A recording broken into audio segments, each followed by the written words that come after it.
아마 이 제목을 지은 이유는 하여튼 그전과 다른 어떤 변화가 보인다. 한번 점검하자 이런 취지일 것 같습니다. 예, 저도 그렇게 느껴요. 그래서 저희 내부에서도 작년 1년 전부터 팀을 꾸려가지고 지금 작업을 하고 있습니다. 무엇이 문제인가? 무엇을 해야 되는가? 넘어설 수 있는 건가? 물론 이제 답은 정해져 있죠. 넘어서야 된다는 약간 당위적 목표를 설정하고 작업을 하고 있고, 올해가 저희가 10주년이기 때문에 연말쯤에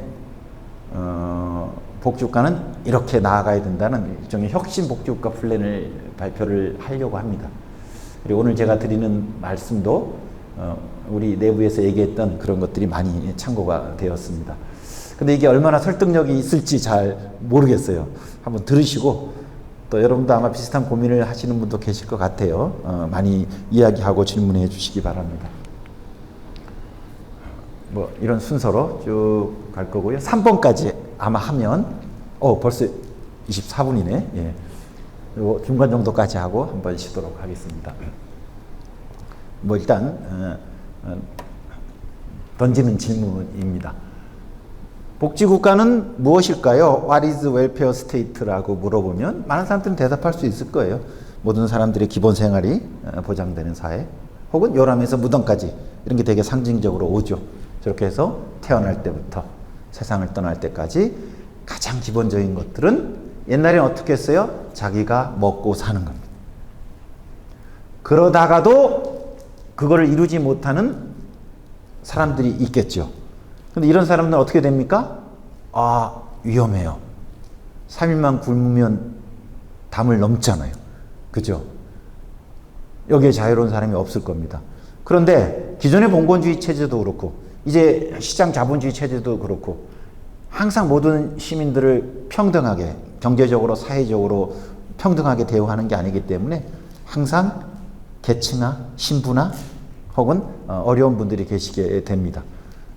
이거를 지금은 하나의 시민권으로 누구든지 인간으로서 인간다운 생활을 할 수 있는 권리가 있다는 그 헌법적 권리로 우리가 복지를 제공하지만, 초창기의 복지는, 예를 들면 중세, 중후반의 복지는 위험한 집단들을 관리해야 되는 거예요. 그래서 교회 같은 데 이렇게 모아놓고 좀 먹을 거 주고 이런 식으로 돼 있었어요.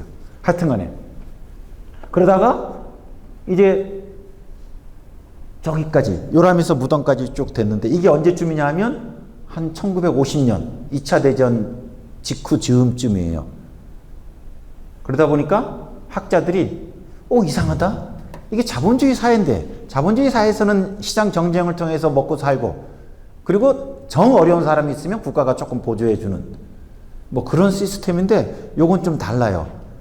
그냥 시장에서 실패하고 어렵게 된 사람뿐만 아니라 가장 기본적인, 요람에서 무덤까지 가장 기본적인 것들은 사회가 책임지는 그런 세상이 된 거예요. 이건 좀 인류 사회에 없었던 모양인데 어떻게 할까? 그러면서 한 20세기 중반에 이 새로운 국가체제를 부르기 위한 이름을 만들어냅니다. 하나의 개념어지요. 웰페어 스테이트. 그래서 우리는 지금 다 복지국가 얘기하지만 인류 사회에서 보면 복지국가라는 단어 개념은 굉장히 신조어예요. 우리가 인류가 문자를 쓰기 시작한 역사시대 몇 년? 한 5,000년 정도 보면 요 단어가 인류 사회에 출현한 건 지금 70년 정도밖에 되진 않습니다. 웰페어 스테이트. 웰페어는 그 전부터 있었죠. 그죠? 어떤 방식이든 그게 시혜로 주든 혹은 아주 위험한 집단을 관리하기 위한 수단으로 하든 어떻게든 웰페어라는 것들은 있었는데, 그게 요람에서 무덤까지, 출산부터 요양까지, 그리고 이런 생계급여와 장애, 주거, 의료까지 시스템이 쫙 갖추어진 하나의 체제인 웰페어 스테이트가 등장한 건 1세기 이내에 우리 인류사입니다. 그리고 잘 나갔죠. 그러다 보니까 모두 다 웬만한 나라에서는 산업화, 다들 이제 근대화 산업화가 목표가 되잖아요. 그리고 거기에 플러스해서 복지국가가 들어갑니다. 그래서 옛날에 다 복지국가였어요. 전두환도 정의로운 복지국가를 얘기하고 다 이렇게 갔습니다.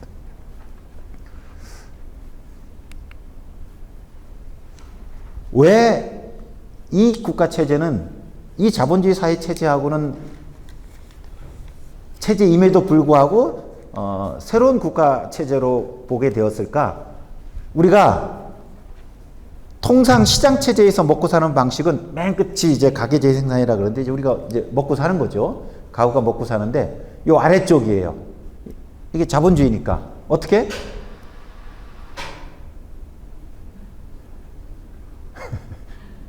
우리가 회사에 취직하죠? 그럼 월급을 받죠? 그럼 이거 갖고 우리가 먹고 살잖아요. 집도 사고, 교육비도 지출하고, 사보험도 들고, 먹을 것도 사고, 차도 사고. 그죠? 그리고 지금은 우리 국가복지가 많이 발전됐지만, 한 20, 30년 전까지는 국가복지가 거의 없었기 때문에, 웬만한 사람들은 의료비 지원 회사에서 해줬어요. 자녀 대학교 등록금, 이런 거 회사에서 해줬어요. 신입사원들 전월세 융자금 회사에서 했었어요. 회사에서 사택을 지어가지고 직장인들, 신규 직원들 거기 살게 했어요. 뭐 사내복지기금 지금도 남아 있습니다. 이런 식으로 해서 이렇게 먹고 살았어요.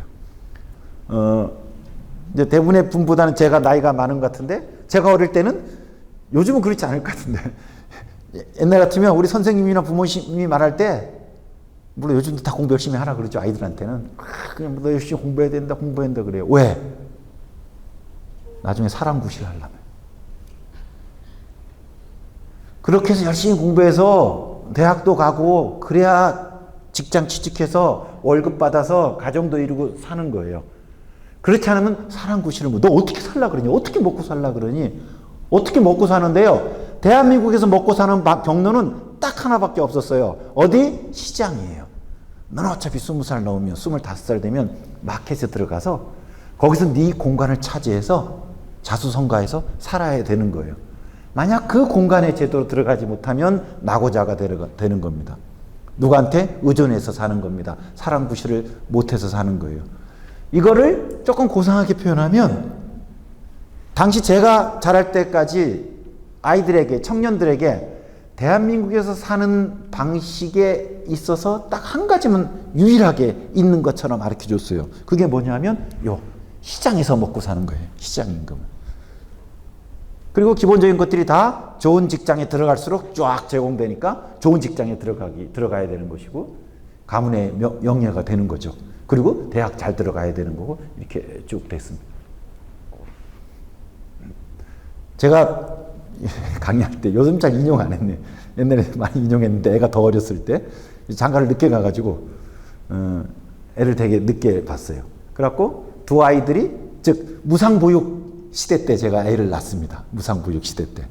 그러니까 지금은 이제 다 이제 막내가 초4니까 다 졸업했습니다만은 이제 아이들이 어린이집 다니고 할 때 보육비 지원을 받잖아요.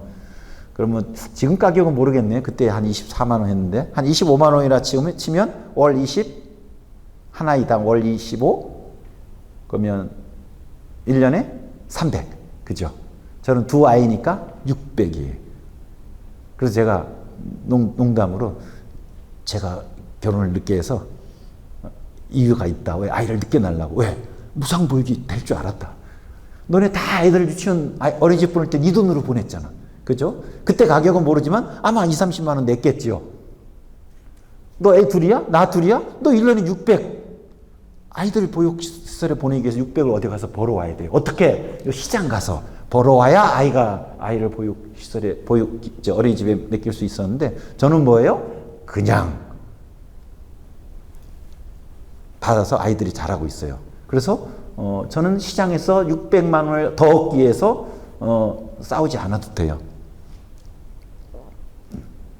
저희 장모님은 기초연금을 받으시는데, 지금 받으시는데, 꽤 몇 년 전에 이제 65세가 되셔가지고 그때 받으시게 됐어요. 그러니까 제 처가 얘기하더라고요. 몇 개월 전에서 여보 이렇게 했대. 뭐? 그랬더니 딸이 둘이에요. 딸이 둘인데 이제 딸 둘이 조금씩 돈을 모아서 용돈을 매달 얼마씩 들고 있었나 봐요. 예를 들면 한 50만 원씩 드리고 있었는데 그때 기초연금 20만 원을 받게 된 거예요. 그래갖고 20만 원을 다 그러니까 엄마 용돈 10만 원을 줄였대. 그러니까 딸은 또 5만 원씩 세이브가 되는 거죠. 하지만 엄마는 딸한테 10만 원이 줄었지만 국가로부터 20만 원을 더 받으니까 엄마 10만 원 윈, 딸들 5만 원 윈, 이렇게 해가지고 서로 행복하게 화목하게 지금 재원 배분이 됐습니다. 만약에 어르신 두 분이 계시면 지금 각각의 30만 원, 두 분이 다 계시면 80%만 받거든요. 24만 원씩. 그러면 이제 두 분이 계시면 두 분이 다 받으시면 합하면 지금은 48만 원, 한 49만 원 되겠네요. 50만 원이라고 치죠. 50만 원. 1년에 역시 600. 그럼 만약에 제가 두 아이가 있어서 보육 어린이집에 다니고 또 촌에 부모님 두 분이 계신다고 치면 어떻게? 600, 1200이에요.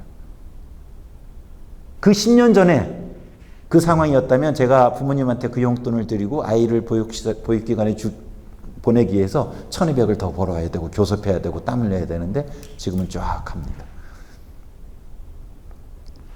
똑같이 아이를 어린이집에 보내든 부모님한테 용돈을 드리든 이 방식만 있는 게 아니고 이런 방식도 있어요.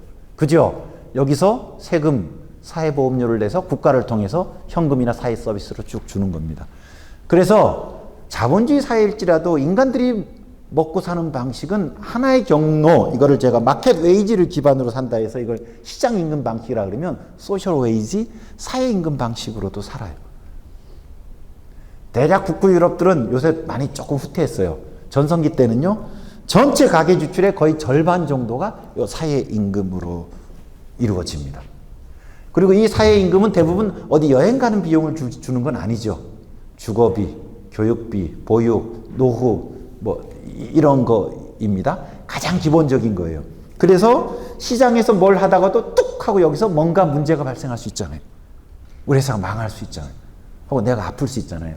그러더라도 가장 요람에서 무덤까지 가장 기본적인 것들이 제공되니까 제가 시장에서 시장 소득에 어떤 문제가 생기더라도 그 단기간에는 물론 약간 어려움이 생기지만 기본적인 가게가 꾸려지는 데 있어서는 큰 문제는 없는 거예요. 되게 안정된 거죠. 그러니까 학자들이 보다가 야 이거 무슨 자본주의 시장 체제인데 이래? 라고 하면서 복지국가라고 이 체제를 만든 겁니다. 그래서 저는 이렇게도 얘기해요. 복지국가가 뭐예요 하면 사회임금이 센 나라예요. 여기까지는 대략 제가 물량 중심이에요. 아동수당도 있고 무슨 보육 서비스도 있고 이런 건데 사실은 더 중요한 거는요.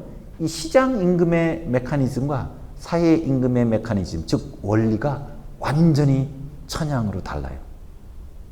시장임금은 어떻게 주어집니까? 제가 상대를 이겨야 제 몫이 커집니다. 그래서 좋은 직장에 다니는 사람들이 그 가족 부양 수당도 더 많이 받고 학자금도 지원받고 의료비도 심지어 본인 부담금 다 500만 원, 1000만 원까지 지원받아요. 비정규직 노동자 우리 회사가 작으면 없었습니다. 그래서 다 큰 회사 가야 되고 우리 회사가 이겨야 돼요. 저 회사를 이겨서 대기업이 돼야 됩니다. 불가피하게 내가 승부욕이 강해서가 아니고 시장 체제가 그렇게 만드는 거예요. 경쟁하게 합니다. 이기게 합니다. 이기는 정도가 아니고 그래서 우리가 이걸 신자유주의라고 부르는데 어느 시점부터는 욕심이 너무 써져가지고 이긴 놈이 다 가져가 버리는 이런 경쟁에서의 승자독식 체제까지 아주 극한적으로 와버린 거죠. 근래 신자유주의 체제에서는. 그러니까 우리가 학자금 지원을 받고 의료비 지원을 받으려면 큰 회사 들어가야 되고 우리가 이겨야 되는데 보육료 지원은 어떻게 이루어지더라? 너 어느 회사 다녀? 묻지 않거든요. 너 얼마 벌어? 묻지 않거든요. 대개 아직 미취학 아동이 계십니까? 그러면 동네 어디 보내세요. 그래갖고 누르면 카드가 돼가지고 입금시키는 거예요. 어르신, 부모님 어디 사십니까? 근데 우리는 이제 70% 노인한테만 주기 때문에 30%는 배제됩니다만은 그 30, 70%한테 속하기만 하면 그냥 지급되는 거예요. 그래서 여기서는 경쟁에 의존하고 이 시장 임금은 격차가 의존할 수밖에 없고 나의 선악 의도와 무관하게 시장에 구속된 삶을 살게 되는데 따라서 사람들이 개별화됩니다. 근데 요 사회임금에서는요, 아이가 있으면 같은 팀이 되는 거예요. 어르신이 있으면 같은 팀이 되는 거예요.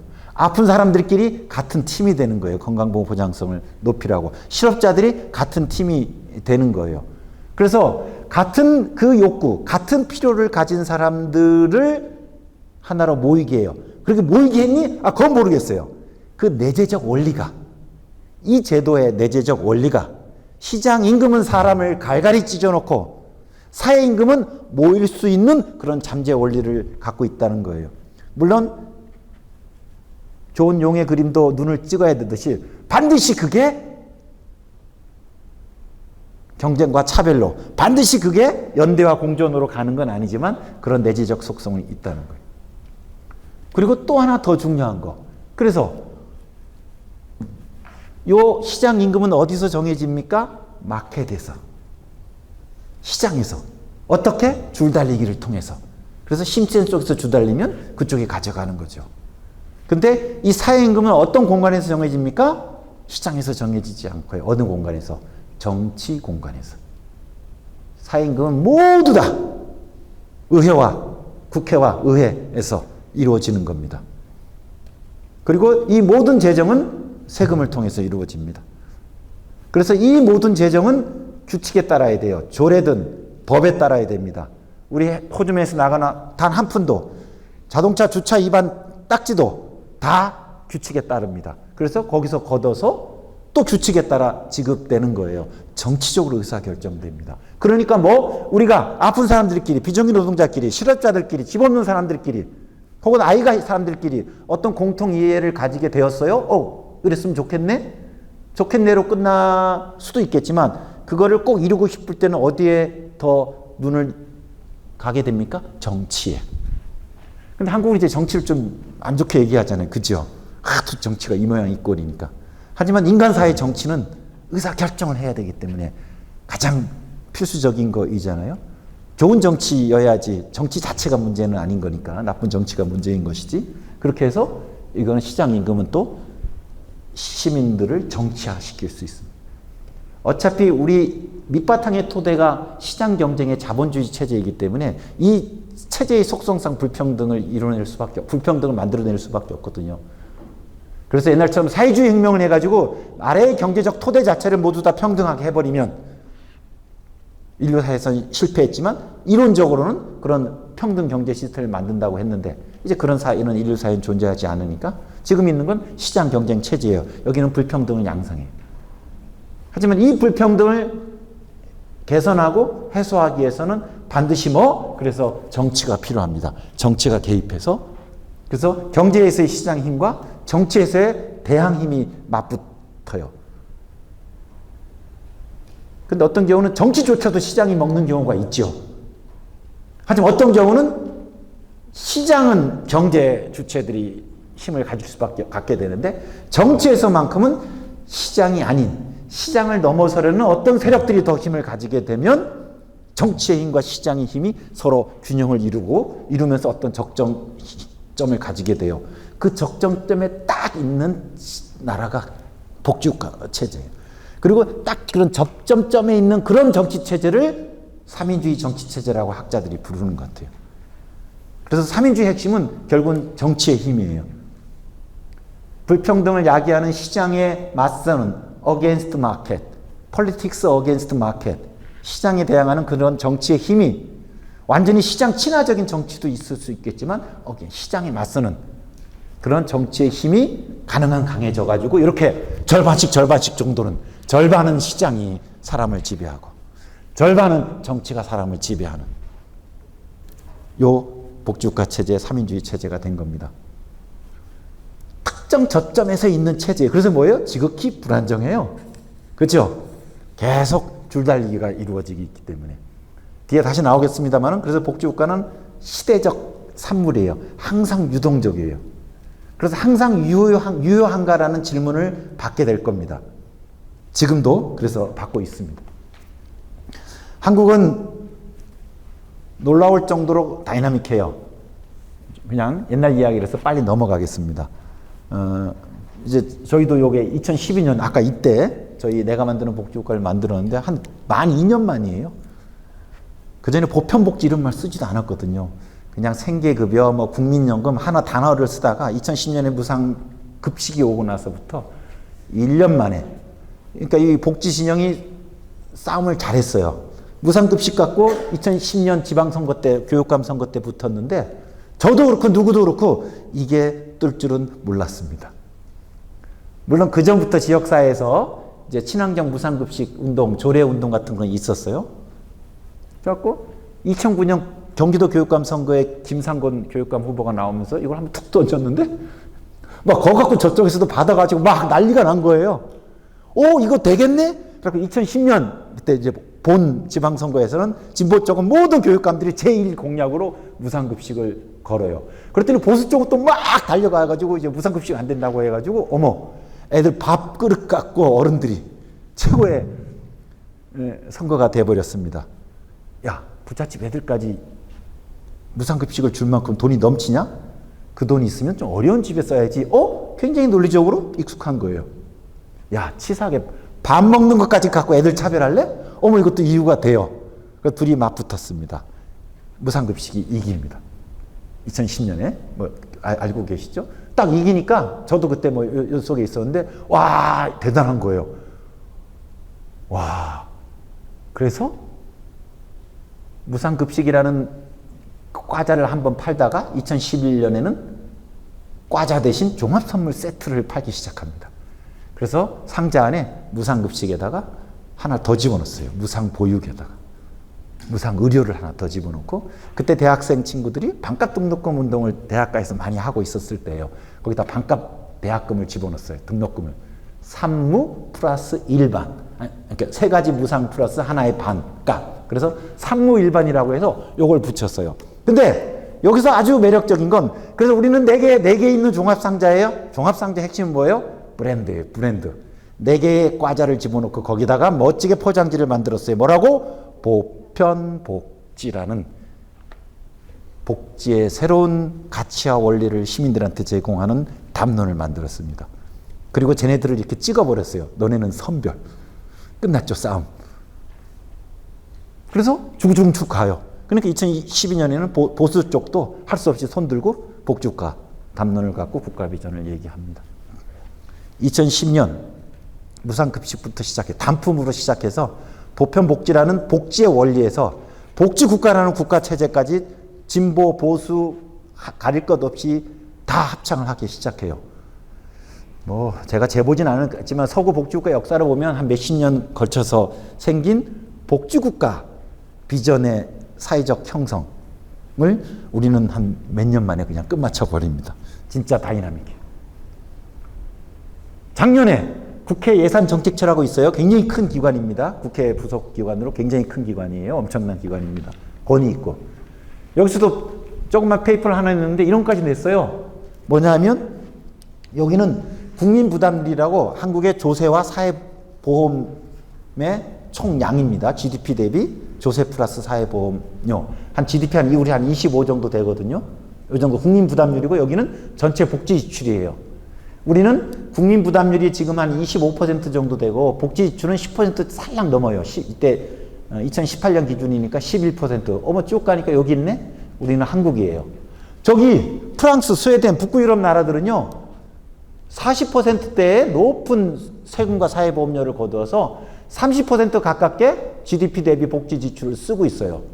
그래서 우리 보통 많이 얘기하죠. 나라들을 이렇게 구분할 때 이 수치가 가장 이제 확연하니까 저부담, 저복지국가, 중부담, 중복지국가, 고부담, 고복지국가, 고부담, 고복지국가가 복지국가. 뭐 이렇게 하니까 굉장히 단순하게 설명이 되죠. 이걸 보니까 우리는 지금 여기 있어요. 저부담, 저복지. 2030년 중반에 이게 딴 나라들은 지금 점은 지금 위치고요. 우리나라만 이제 역사를 앞으로 쭉 나가는 겁니다. 한번 이렇게 전망을 해본 거예요. 지금 2018년에 저부담 저복지, 2030년 중반에 중부담 중복지, 2040년 넘어가면 세 번째 그룹 고부담 고복지 국가에 들어간대요. 뭐 너무 멋지죠. 이렇게 2060년에는 여기까지 이제 올라갑니다. 어때요? 막 이제 꿈을 부풀게 하는 거죠. 그래서 복지국가는 유효합니까? 유효해요. 여기 보세요. 이제 그보단 고복지국가로 갑니다. 그래서 사실 이런 로직은 양쪽이 다 쓰는 것 같아요. 진보 쪽도 그래서 복지국가가 우리의 비전에 대해 얘기하고, 보수 쪽도 거봐, 이게 자연 증가분이거든요. 현행 제도가 가만히 놔두어도 앞으로 고령화 때문에 쭉 발전할 거니까 어차피 한국은 복지 지출이 앞으로 늘어나게 돼 있어. 그러니까 뭐 지금부터 미리 늘리지 마. 지금 늘려버리면 오히려 초과한다, 초과해.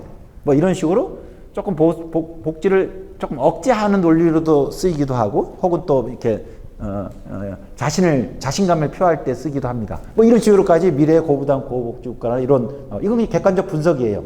현재 제도를 그대로 운영하면 이렇게까지 나옵니다. 실제로 이렇게 돼요. 근데 제가 퀘스천 마크를 찍어놨어요. 물음표로. 왜? 어떨 것 같아요? 여기 끄덕끄덕 하시는데, 아, 그럴 것 같다, 이 말씀이에요? 아니면 아닐 텐데요?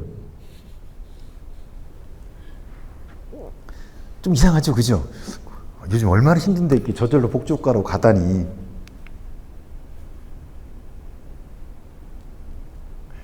일본은 우리나라보다 훨씬 노인이 많습니다. 정확한 숫자는 모르겠네요.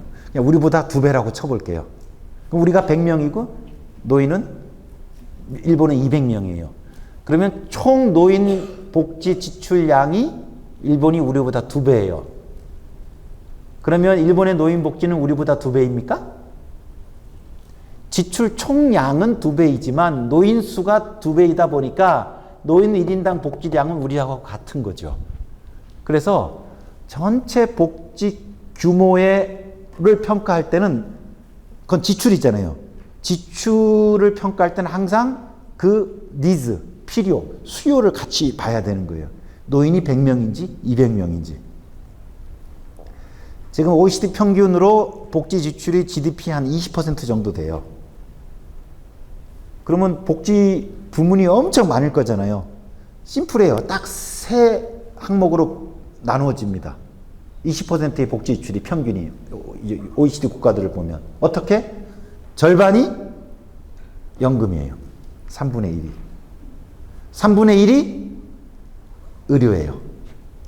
나머지 3분의 1이 이것저것 다 합친 거예요. 주거, 뭐 여성, 보육, 뭐 장애인, 뭐 이게 다 합쳐가지고 3분의 1이에요. 여기서 뭘 알 수 있죠? 뭐? 연금 지급은 누구한테 주는 겁니까? 노인한테. 그래서 그 나라의 노인 수하고 직결되어 있습니다. 그 나라의 노인 수를 우리가 고령화율이라고 하는데, 고령화율이 높으면 연금 지출이 많아질 수밖에 없고 전체 복지 지출이 많아지겠죠. 의료 지출은 물론 모든 국민한테 지급되는 거지만 아이 때, 그리고 이제 고령됐을 때 집중적으로 가고요. 젊었을 때나 중장년일 때 아주 뭐 특별한 병을 걸리지 않게 빼고는 그렇게 지출이 많지는 않죠. 그래서 의료 지출도 고령화하고 무척 상관성이 높습니다. 그렇게 되면 뭐냐 하면 전체 복지 지출의, 선진국들의 복지 지출의 3분의 2가 고령화와 관련이 되어 있습니다. 즉 노인이 많아지면 복지 지출이 많아지는 거예요. 현재 2018년에 아까 GDP 11.1%를 우리가 복지로 쓰고 있는데, 이때 우리나라의 고령화율, 전체 인구 중에서 노인의 비율입니다. 100명당 14명이 노인이에요. 그래서 11%를 사용하고 있고, OECD 국가들은 20%를 복지로 쓰고 있는데 노인이 17명이에요. 그런데 예를 들면 2045년, 이거는 뭐냐 하면 지금 아까 거 있는 것에다가 플러스를 더한 거예요. 문재인 정부의 국가 비전이 뭐냐 하면 포용국가였어요. 다 까먹으셨죠? 네, 문재인 정부는 포용국가를 얘기했어요. 그래서 복지 영역에서는 포용복지국가를 얘기합니다. 그래서 포용복지국가 쭉 중장기 플랜을 얘기하는데, 그러면서 2045년에 지금대로 가면 한 23%밖에 안 되는데 한 25% 정도까지 복지 지출을 늘리는 게 포용복지국가 비전이에요. 뭐 지금보다 2배 이상 늘어요. 그래서 우리는 복지국가에 살게 된다. 그렇게 문재인 정부가 주창을 했어요. 이렇게. 근데 이것도 얘기하셨어야죠, 옆에다가. 요건 제가 그린 거예요. 요거만 그리거든요. 포용복지국가. 지금은 10% 지출하는데 이제 우리 2040년대에는 25% 지출해서 복지국가가 될 겁니다라고 국회 예산정책처가 아니고 정부도, 문재인 정부도 포용국가 복지 비전도 이렇게 얘기를 하는데, 요 막대 그래프도 같이 그려주셔야 되는데 그때 노인의 수가 100명당 37명이에요. 지금은 14명이고 2.5배. 노인은 2.5배 늘어나는데 이것도 2.5배 조금 되네요. 그죠? 예, 이렇게 늘어나요. 그럼 뭐예요? 거의 쌤. 예, 비슷해요. 지금의 OECD 국가보다 여기는 20이고 이건 25니까 조금 높지만 고령화율이 2배이기 때문에 현재 OECD 국가 평균보다도 훨씬 복지 수준이 낮은 시스템입니다. 이게. 그죠? 결론. 현 체제로 그냥 가서는 복지국가 하기 어렵다. 그죠? 예.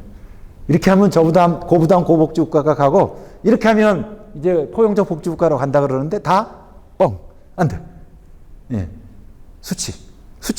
수치의 가공일 뿐입니다. 그래서 이런 기본적인 수치로만 보면 미래의 복지국가 될 것 같지는 않아요. 그럼 도대체 무엇을 갖춰야 복지국가가 될까?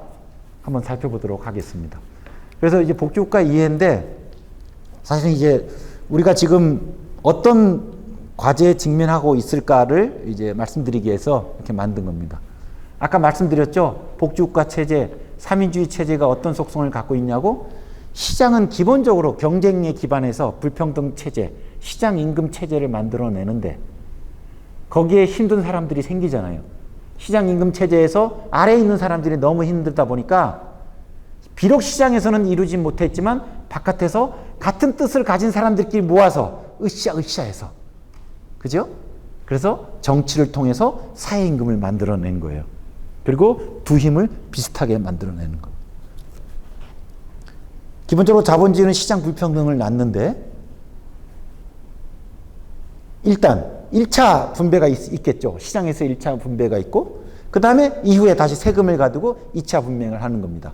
근데 2차 분배는 정치적으로 이루어지는 거기 때문에 그 복지의 뜻을 가진 사람들이 힘을 합쳐서 정치권의 정치적 영역으로 이 2차 분배를 구현하니까 복지죠. 이걸 복지동맹이라고 부르고 여기서는 서로 교섭력이 이제 싸우게 됩니다. 그렇게 해서 현재 복지국가가 되는 거예요. 이런 복지국가는 1차 분배와 2차 분배의 짝입니다. 그런데 이 2차 분배는 그러면 어떻게 만들어졌을까? 지금은 이제 이 산업구조 그리고 일하는 사람들의 구성이 워낙 다양하니까 이 역사적 논리가 바로 적용되지는 않습니다. 지금 21세기 방식으로 새롭게 이제 재확장돼야 되는데 19세기 그리고 20세기 초반까지의 역사를 보면 복지국가는 누가 만들었느냐? 뭐 나라마다 조금 차이는 있습니다만은 서구 북유럽의 복지국가의 중심 모델들을 보면 노동이 만들었다고 해본다 얘기를 해요. 1800년 정도쯤 영국에서 막 자본주의가 부흥하고 시작할 때쯤이면요. 그전에는 다 농촌에서 살았잖아요. 그 농촌에서 봉건시대 말기에 얼마나 힘들었어요. 그래갖고 다들 도시로 나옵니다. 옛날 우리 60년, 70년대 농촌에서 변호사 져가지고 먹고 살기 힘들잖아요. 그래서 부모님들이 이거 다 서울 올라가라. 서울로 보냅니다. 여기서 너 농사 지면 다 굶어 죽는다고. 그래서 다들 그냥 보찜 하나 지고 다 서울역으로 가고 공장에 취직하고 벌집에서 살고 이런 시기였어요. 그때도 마찬가지. 유럽들도 이제 봉건 체제 후반기에 18세기, 19세기도 해서 다 도시로 나옵니다.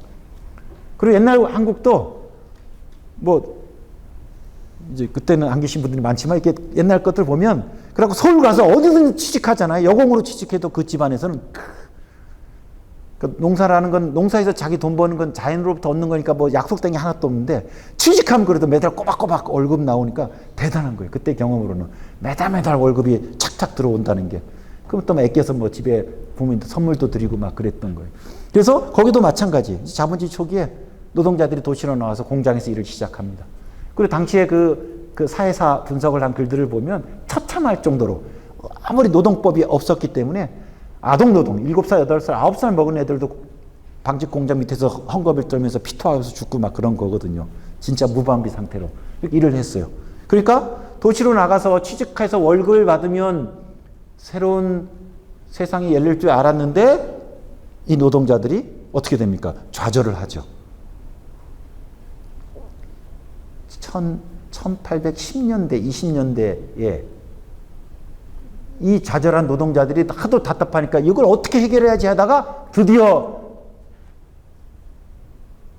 우리를 괴롭히는 놈을 발견했어요. 우리가 왜 이렇게 될까? 이렇게 뼈빠지게 일하고 숨도 못 쉬게 일할까? 딱 보니까 기계가 보이는 게 방적 기계가.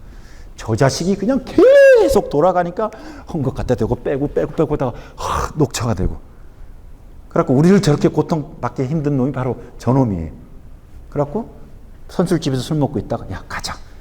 그래갖고 밤에 공장 문을 가가지고 기계를 파괴하고 옵니다. 그런 식으로 당시 노동에서의 좌절을 노동자들이 표현했던 거예요. 그러다가 어떤 노동자들이 멋지게 했어요. 어떻게 했냐면 하고 나서 거기다 이제 붙여요. 기계 파괴 운동. 지금 그 사람 레드 장군인데 그래서 용어가 까먹었습니다. 하여튼 그래서 레드 장군 다녀가시다 해가지고 빨간 헝겊을 촥 붙입니다. 그러니까 그게 유행이 돼가지고 이제 딴 동네 사람들도 그걸 딱딱 붙여가게 되는 거예요. 그래서 러드 장군. 죄송합니다. 러드 장군 RUD. 그래갖고 이거 러디즘하고 러디스트 운동이라고 그러고 이걸 번역하면 이제 기계 파괴 운동이 됩니다. 그게 영국, 프랑스 쪽으로 쭉 한 10년, 15년 퍼져요. 대단한 거죠. 그리고 잡히면 다 죽고 그랬습니다. 그러니까 그럴 정도로 억눌렸는데 내가 이 억눌림의 원인이 뭔지를 몰랐어요. 그래서 기계 파괴 운동으로 간 거예요. 그러니까 이 역사학자 내에서도 이런 거 갖고 뭐 논쟁이에요. 너무나도 어리석은 운동이었다 이렇게 평가하시는 분들도 있고 어리석은 게 아니고 당시 시대적 조건에서 민중들의 가장 적나라한 자신의 의지의 표현이다 이런 식으로 해서 이제 사학계에서도 굉장히 민중적 진취성을 표현한 역사적 행위로 보기도 하고 어떤 경우는 조금 어리석은 행위로 보기도 하고 이런 식으로 논쟁이 있더라고요. 그러다가 이제 비로소 알게 된 거죠. 기계가 나쁜 놈이 아니고 기계 뒤에서 버튼을 누르는 놈이. 그리고 기계가 있으니까 야, 너 쫓아낸다? 그리고 이제 많은 과잉 노동력이 있기 때문에 너 나가. 나 다른 사람 계약하면 되니까. 이런 식으로 우리를 막 압박해가지고 쌍값에 우리를 부린 기계의 버튼을 누리고 우리를 싸게 산 저 뒤에 있는 저 사람이 문제구나. 얘하고 맞짱을 떼야 되는구나. 그리고 혼자 가면 깨갱이잖아요. 그래서 뭐예요? 같이 가야 돼요. 모이자. 그래갖고 19세기 초반에서는 모이기 시작하니까 자본가들이 위협을 느끼게 되죠. 그래서 단결금지법도 있었어요. 그냥 뭐 몇 명 이상 모이면 안 돼. 모이면 그냥 경찰이 잡아가듯이. 그런 엄혹한 시절이 지나서 해서 1850년 즈음에는 비로소 어소시에이션이라는 노동자 협회 조직이 만들어집니다. 그러니까 이런 결사의 자유를 얻는 것만 해도 대단한 거죠. 그리고 모임은 뭡니까? 우리가 왜 모였어요? 왜 모였습니까? 얘하고 교섭하려고. 근데 교섭하기가 쉽지가 않아요. 왜냐하면 말 안 들으면 저쪽 노동자하고 계약하겠다 그러니까. 서로 그러니까 노동자끼리 짜요. 요번에 우리가 올해 임금 교섭을 할 건데 우리한테 교섭이 어그러져가지고 너네한테 제안할 텐데 너희도 절대 받으면 안 돼. 이런 식으로 그 지역에서 동아리끼리 쫙 약속을 합니다. 그러니까 고용주도 별 도리가 없잖아요. 그래서 쭉 가서 결국은 이제 진짜 피와 땀의 결과인데 단체 교섭권도 이루어지고요. 단체 교섭해서 뭐 합니까? 암만 교섭해도 사용자들이 말을 안 듣는데 그럼 뭐예요? 으쌰으쌰해서 행동을 해야 되잖아요. 또 막 열받으니까 행동을 하게 되잖아요. 행동하면 또 그대로 또 부메랑으로 오는 거예요. 손해배상. 그래서 서구의 노동운동이 정치에 관심을 갖게 된 결정적인 계기는요. 손배예요. 손배에 대응하기 위해서. 지금 노란봉투법 아시죠? 요번에 대우조선도 그렇고 저쪽에서도 마찬가지예요. 교섭까지는 하더라도 교섭 과정에서 들어주지 않으면 일정한 단체 행동이 이루어지는데 거기에 대해서 경제적 손배를 내걸었습니다. 그래갖고 안 되겠다. 이거를 막는 건 법을 만들 수밖에 없다. 왜? 자본주의 체제이다 보니까 판사들이 사적 사유재산권을 침해했기 때문에 손배를 때리거든요. 아예 법률로 이거는 때리지 못하도록 법을 해놔야 판사들이 법률에 의거해서 재판을 하는 거니까. 그럼 법률을 어디서 만들지? 아이고, 의회에서 만들자잖아. 야, 의회로 나가야 되겠다. 그래갖고 기난한 정치 세력화 운동을 해서 노동당도 만들고 삼인당도 만들고, 그래서 가장 먼저 만든 법 중에 하나가 뭐? 손배금지법이에요. 그리고 그러다 보니까 드디어 노동 3권이 완성됩니다. 단결권, 단체 교섭권, 단체 행동권이고, 적의 최고봉은 단체 행동권이에요. 이른바 면책권입니다. 그리고 이거는 제가 이제 법률을 공부한 건 아닙니다만은 이게 법제적으로도 굉장히 독특한 라이트 권리예요. 자본주의 체제에서 규칙만 준수하면 타인의 사유 재산을 침해할 수 있는 권한입니다. 그러니까 사용자 입장에서는 좀 미칠 지경이죠. 저거 어떻게 뭐 자본주의에서 저런 법이 있어? 그러니까 처음에 용납이 안 되는 건데 그만큼 역사적인 권리입니다. 그래서 하여튼간에 단체 행동과 노동 3권이 만들었어요. 그러니까 노동자 입장에서 이제 됐다. 이젠 됐다. 그런데 생각해 보니까 되긴 뭘 돼? 이 노동 3권은요. 노동자로서 내가 온전할 때만 의미가 있어요. 우리 회사가 망해버리면 노동 3권이 아무 소용이 없습니다. 내가 아파버리면, 그죠? 사장님이 저를 책임질 건 아니잖아요. 그러다 또 일하다가 다쳐서 큰 산재를 당할 수 있잖아요. 그럼 회사에서 조금 보상은 주겠지만 내가 주구장창 계속 장애를 가지고 평생 사는데 우리 집 아이들은 어떻게 먹여 살립니까? 야, 노동자가 노동 3권만 필요한 게 아니고 항상 노동자로서 내 노동력을 유지하는 데 있어서의 리스크, 위험이 항상 존재하는 거예요. 그 위험이 무슨 위험이냐? 그리고 4개를 꼽은 거예요. 하나는 실업의 위험, 산재의 위험, 또 하나는 뭐 질병의 위험, 또 하나는 뭐 언젠가는 우리가 다 은퇴해야 돼. 그때도 먹고 살아야 되잖아요.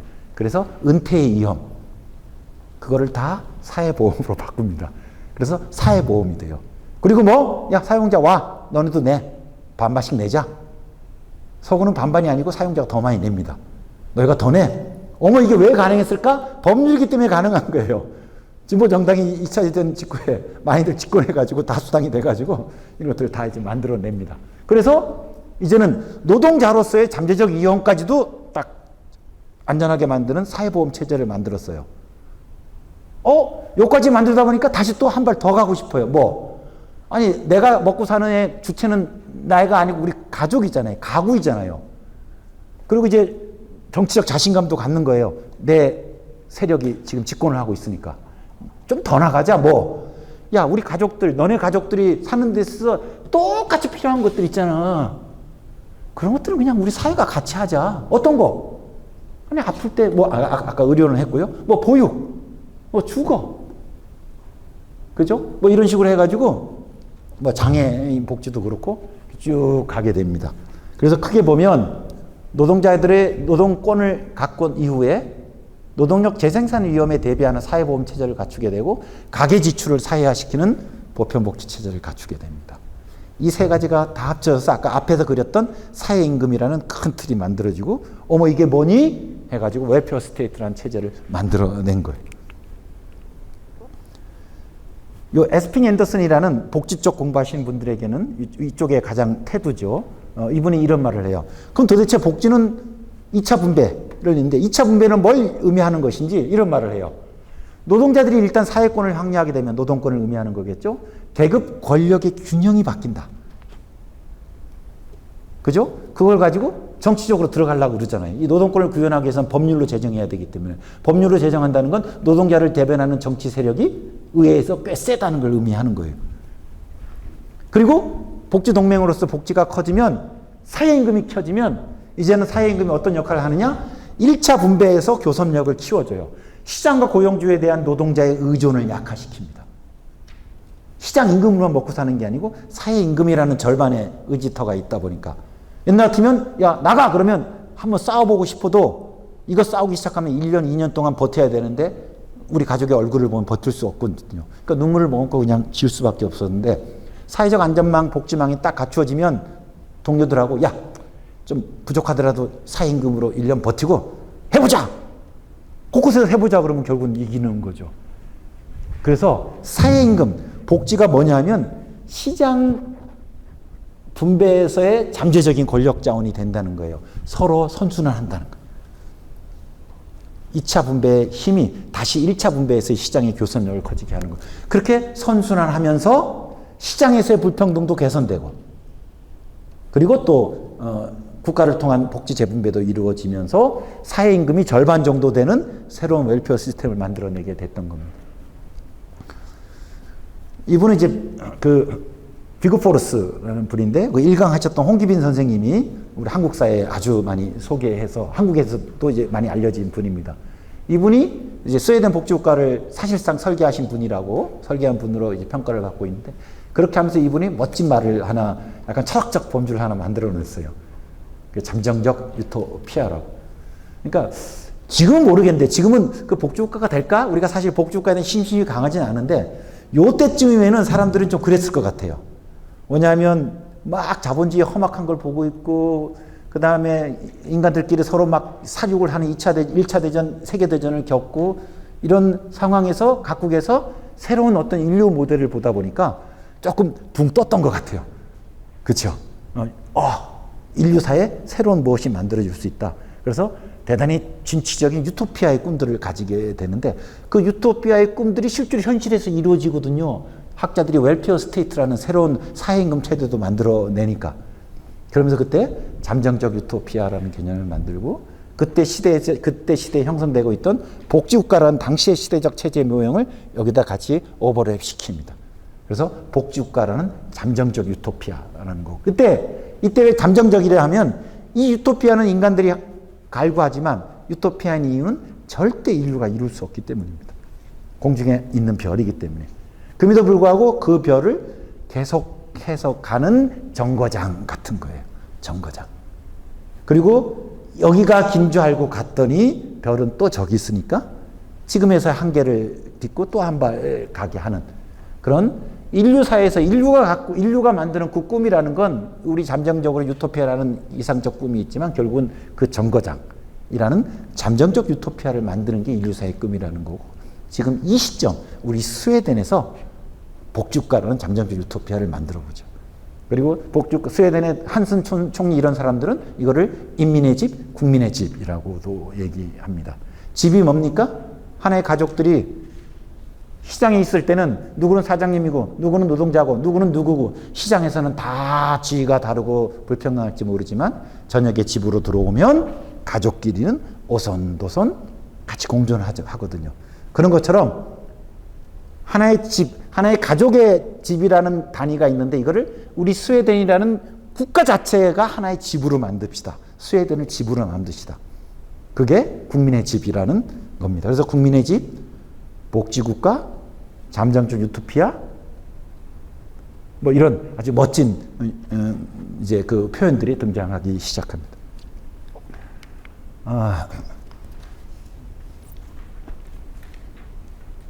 빠르게 요까지만 하죠.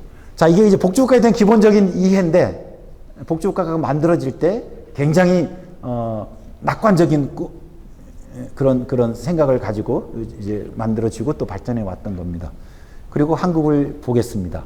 이미 10년 전에 모든 정치 세력들이 복지국가를 얘기하게 됐고, 복지가 또 많이 발전을 했어요. 그리고 복지국가 뭐예요? 결국은 인간이 모두 기본적인 삶을 누리는 행복한 나라가 복지국가인데, 과연 행복합니까? 하도 많이 나오는 수치들 그냥 모아봤습니다. 그죠? 다 거꾸로 1등짜리들. 다 심각해요, 너무. 그죠?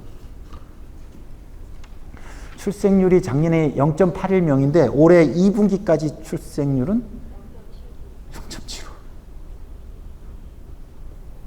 제가 얼핏 들었는데 정부 내부 문건에서는 앞으로 한 3, 4년 동안도 계속 0.7대로 갈 것으로 예상을 하시더라고요. 2명이어야 인구 수가 계속 유지되는 그 출생률이거든요. 제가 2000년대 초반 노무현 정부 때부터 출생률 문제가 막 논의가 되었어요. 그때 우리가 1.2 정도 있고 막 너무 낮다, 큰일 났다 막 그랬는데, 1% 이하는 생각도 못 했는데, 와, 0.9 치고 0.8 치고 0.7까지 치고, 세상에. 그리고 이제 내후년에 노인이 1천만 명이 되거든요. 올해 900만 명이고. 근데 너무 노인들이 어려운 것 같아요. 뭐 다 어렵죠. 다 어려운데, 이렇습니다, 지금. 아시죠? 자산. 아니, 하위 50%가 갖고 있는 자산의 총량이 6%예요, 6%. 우리 전체 자산 중에서. 지금 대부분 어려운 사람들이 하위 50%에 있는 거죠. 네? 이게 피케티 그 프랑스 학자가 국제적 팀을 이루어서 매년 발간하는 세계 불평등 보고서에 있는 아주 권위 있는 수치입니다.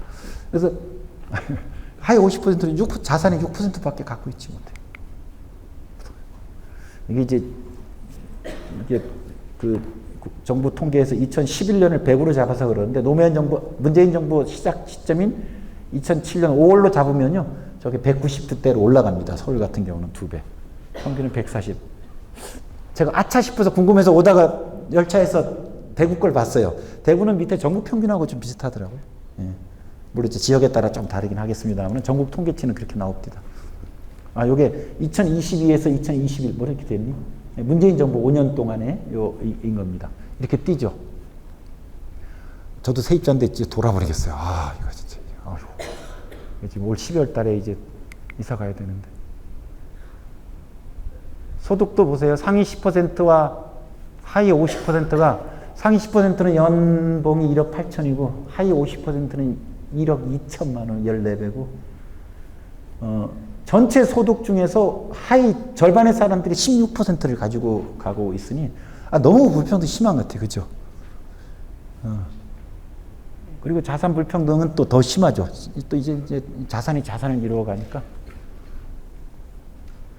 그리고 결국은 자산 불평등의 핵심은 부동산이거든요.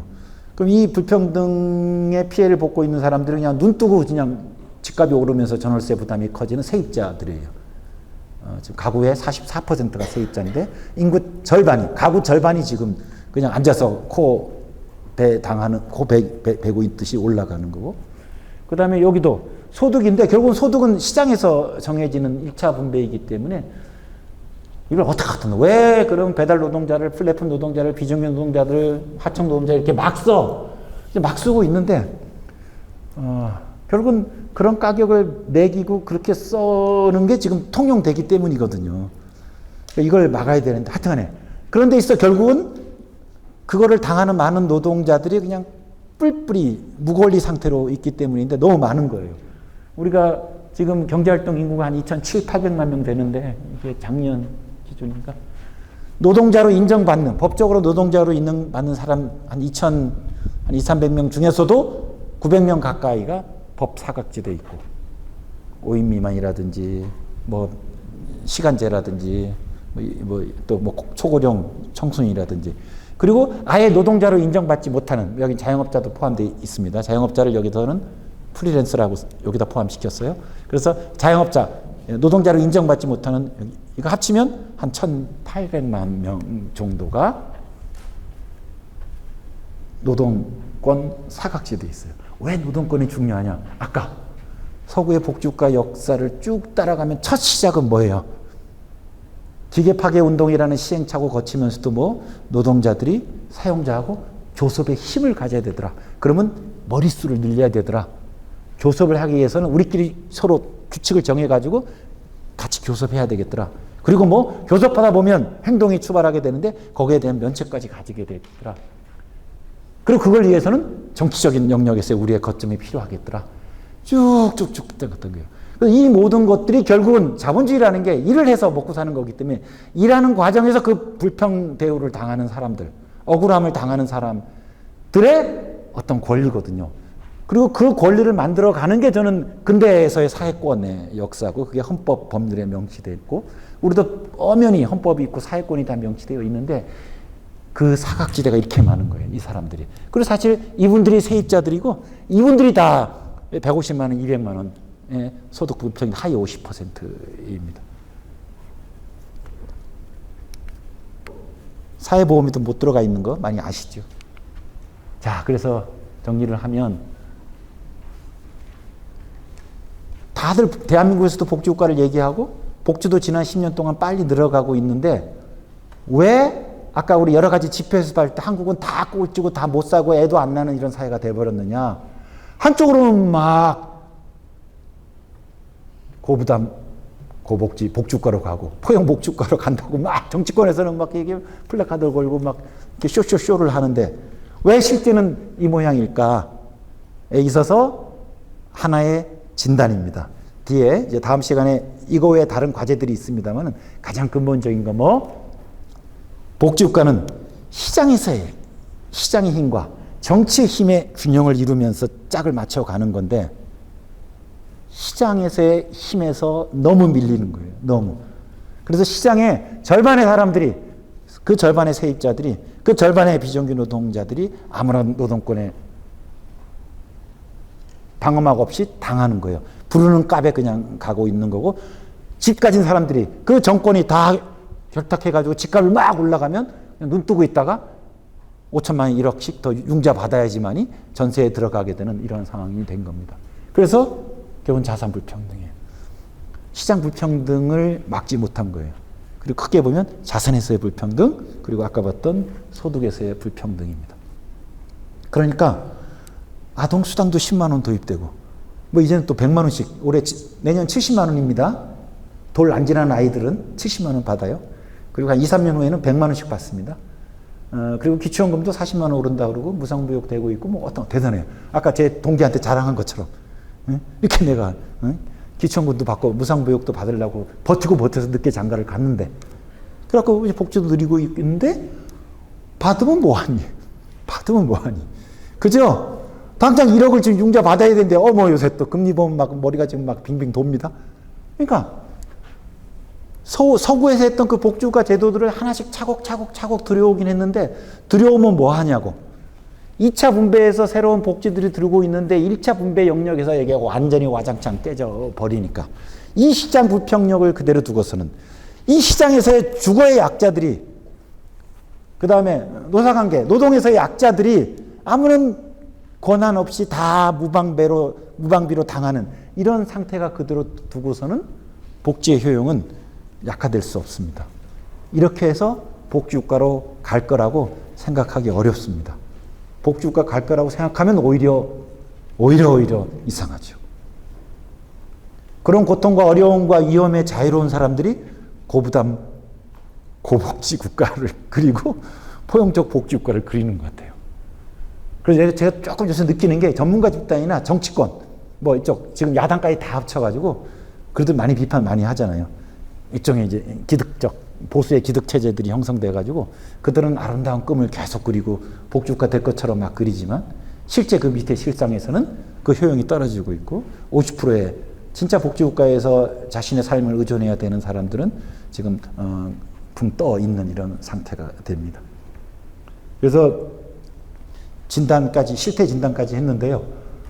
한국에서 복지국가는 찬란한 수치들이 제시되고 있지만, 지금 실상으로 보면 요람에서 부동까지 모두가 행복하게 사는 나라로 가기 어려울 것 같습니다. 오늘 강의 제목에 따라 유효한가? 유효하지 않을 것 같습니다. 그래서 우리 일부의 결론은 거의 유효하지 않을 것 같다는 겁니다. 근데 거의 자를 붙였어요. 하지만 이거를 어떻게 하면 유효하게 만들지는 이제 잠깐 쉬고 시작하도록 하겠습니다. 앞에 앉은 죄로 죄송합니다. 이거 어떠세요? 이게 앞에 너무 깜깜하게 제가 너무 어둡게 말씀을 드렸나? 한번 소감을 잠깐만. 예. 아니요, 뭐 그럴 거라고 생각을 했었어요. 예. 그러면 현장에서 느끼기에도 말씀하신 대로.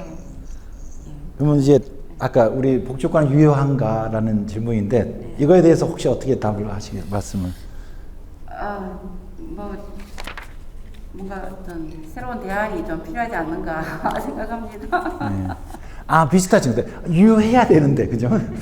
유효해야 되는데, 그러면 새로운 대안이 마련돼야 될 것 같은데, 가능할까? 문제인 것 같아요. 아까 질문에 유효한가? 단답형으로 yes, no, I don't know. 유효한가? 유효하지 않다. no. 제가 처음에 하려다가 깜빡했다. 자, 불평등 위기 시대 복지국가는 유효한가? yes, no, I don't know. yes.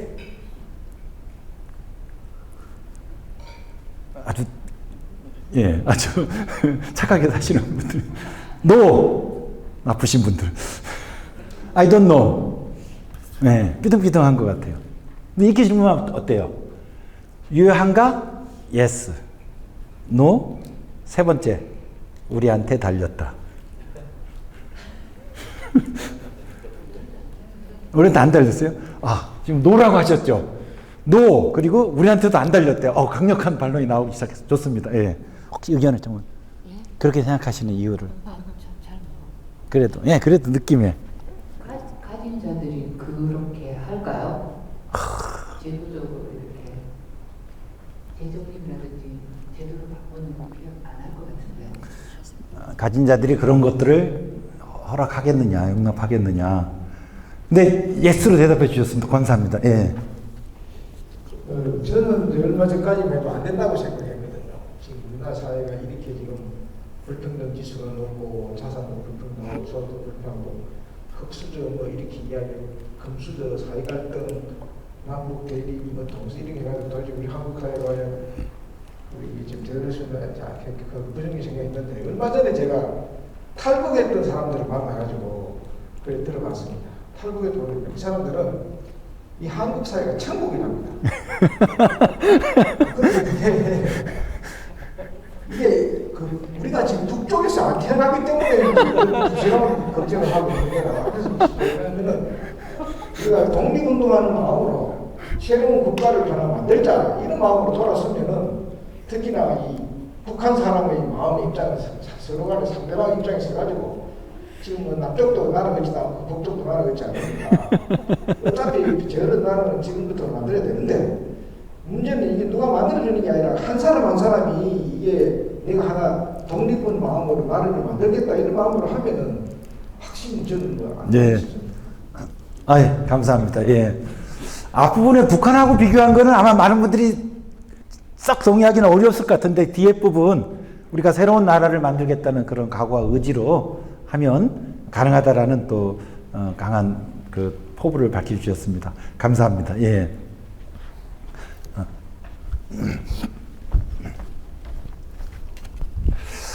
지금 말씀하신 그 방향으로 가기를 저도 원합니다. 그리고 어떻게 하면 갈 수 있을까를 이제 그 고민하는 거고요.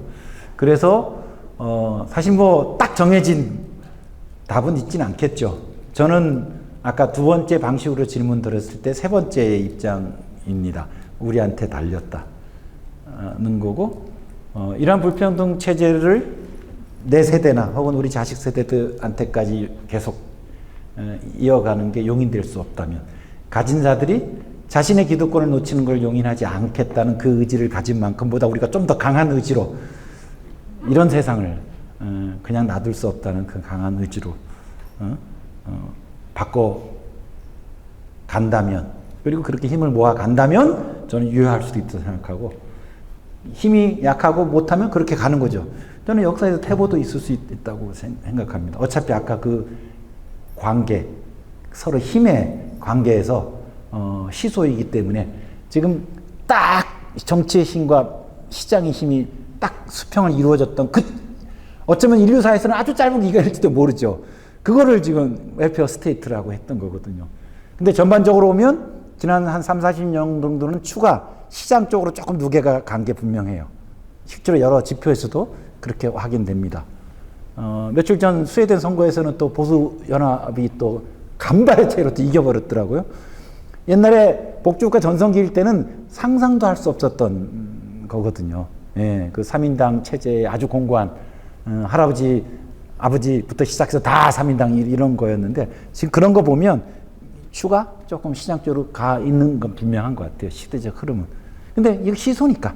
그죠? 그럼 저쪽에 우리가 또 탁 이제 힘을 더 보태면 되는 거니까. 그럴 때 지금 뭘 해야 될까? 사실은 동일한 그런 그 방향을 갖고 있더라도 앞의 내용들이 다 사람마다 다를 수 있어요. 어떤 것들이 가장 중요한 과제일까? 뭐 이런 건 다 다를 수 있습니다. 그리고 다 적절할 수 있어요. 이렇게 우리가 토론해서 좀 더 많은 사람들의 이야기가 모아지는 걸로 또 그래야 힘이 더 생기니까 모으고 가고 그래야 될 것 같고요.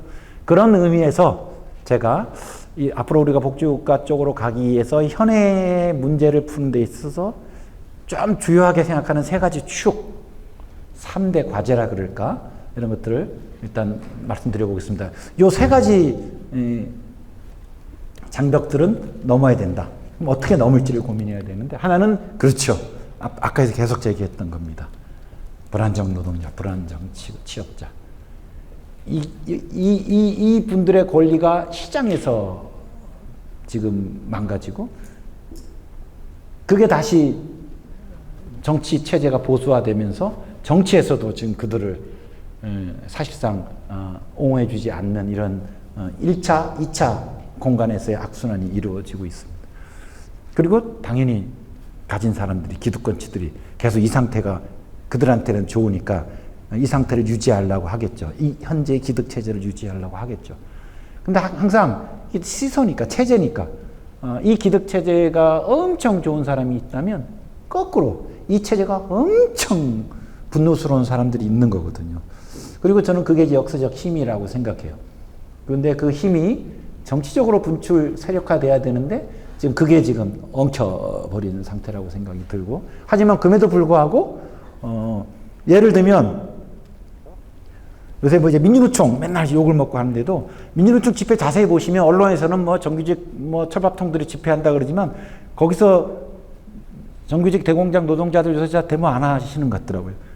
거기 다 우리 교육청에서 일하시는 계약 노동자들, 공무직 노동자들, 배달 노동자들, 플랫폼 노동자들, 다 하청 노동자들, 다 이런 분들이에요.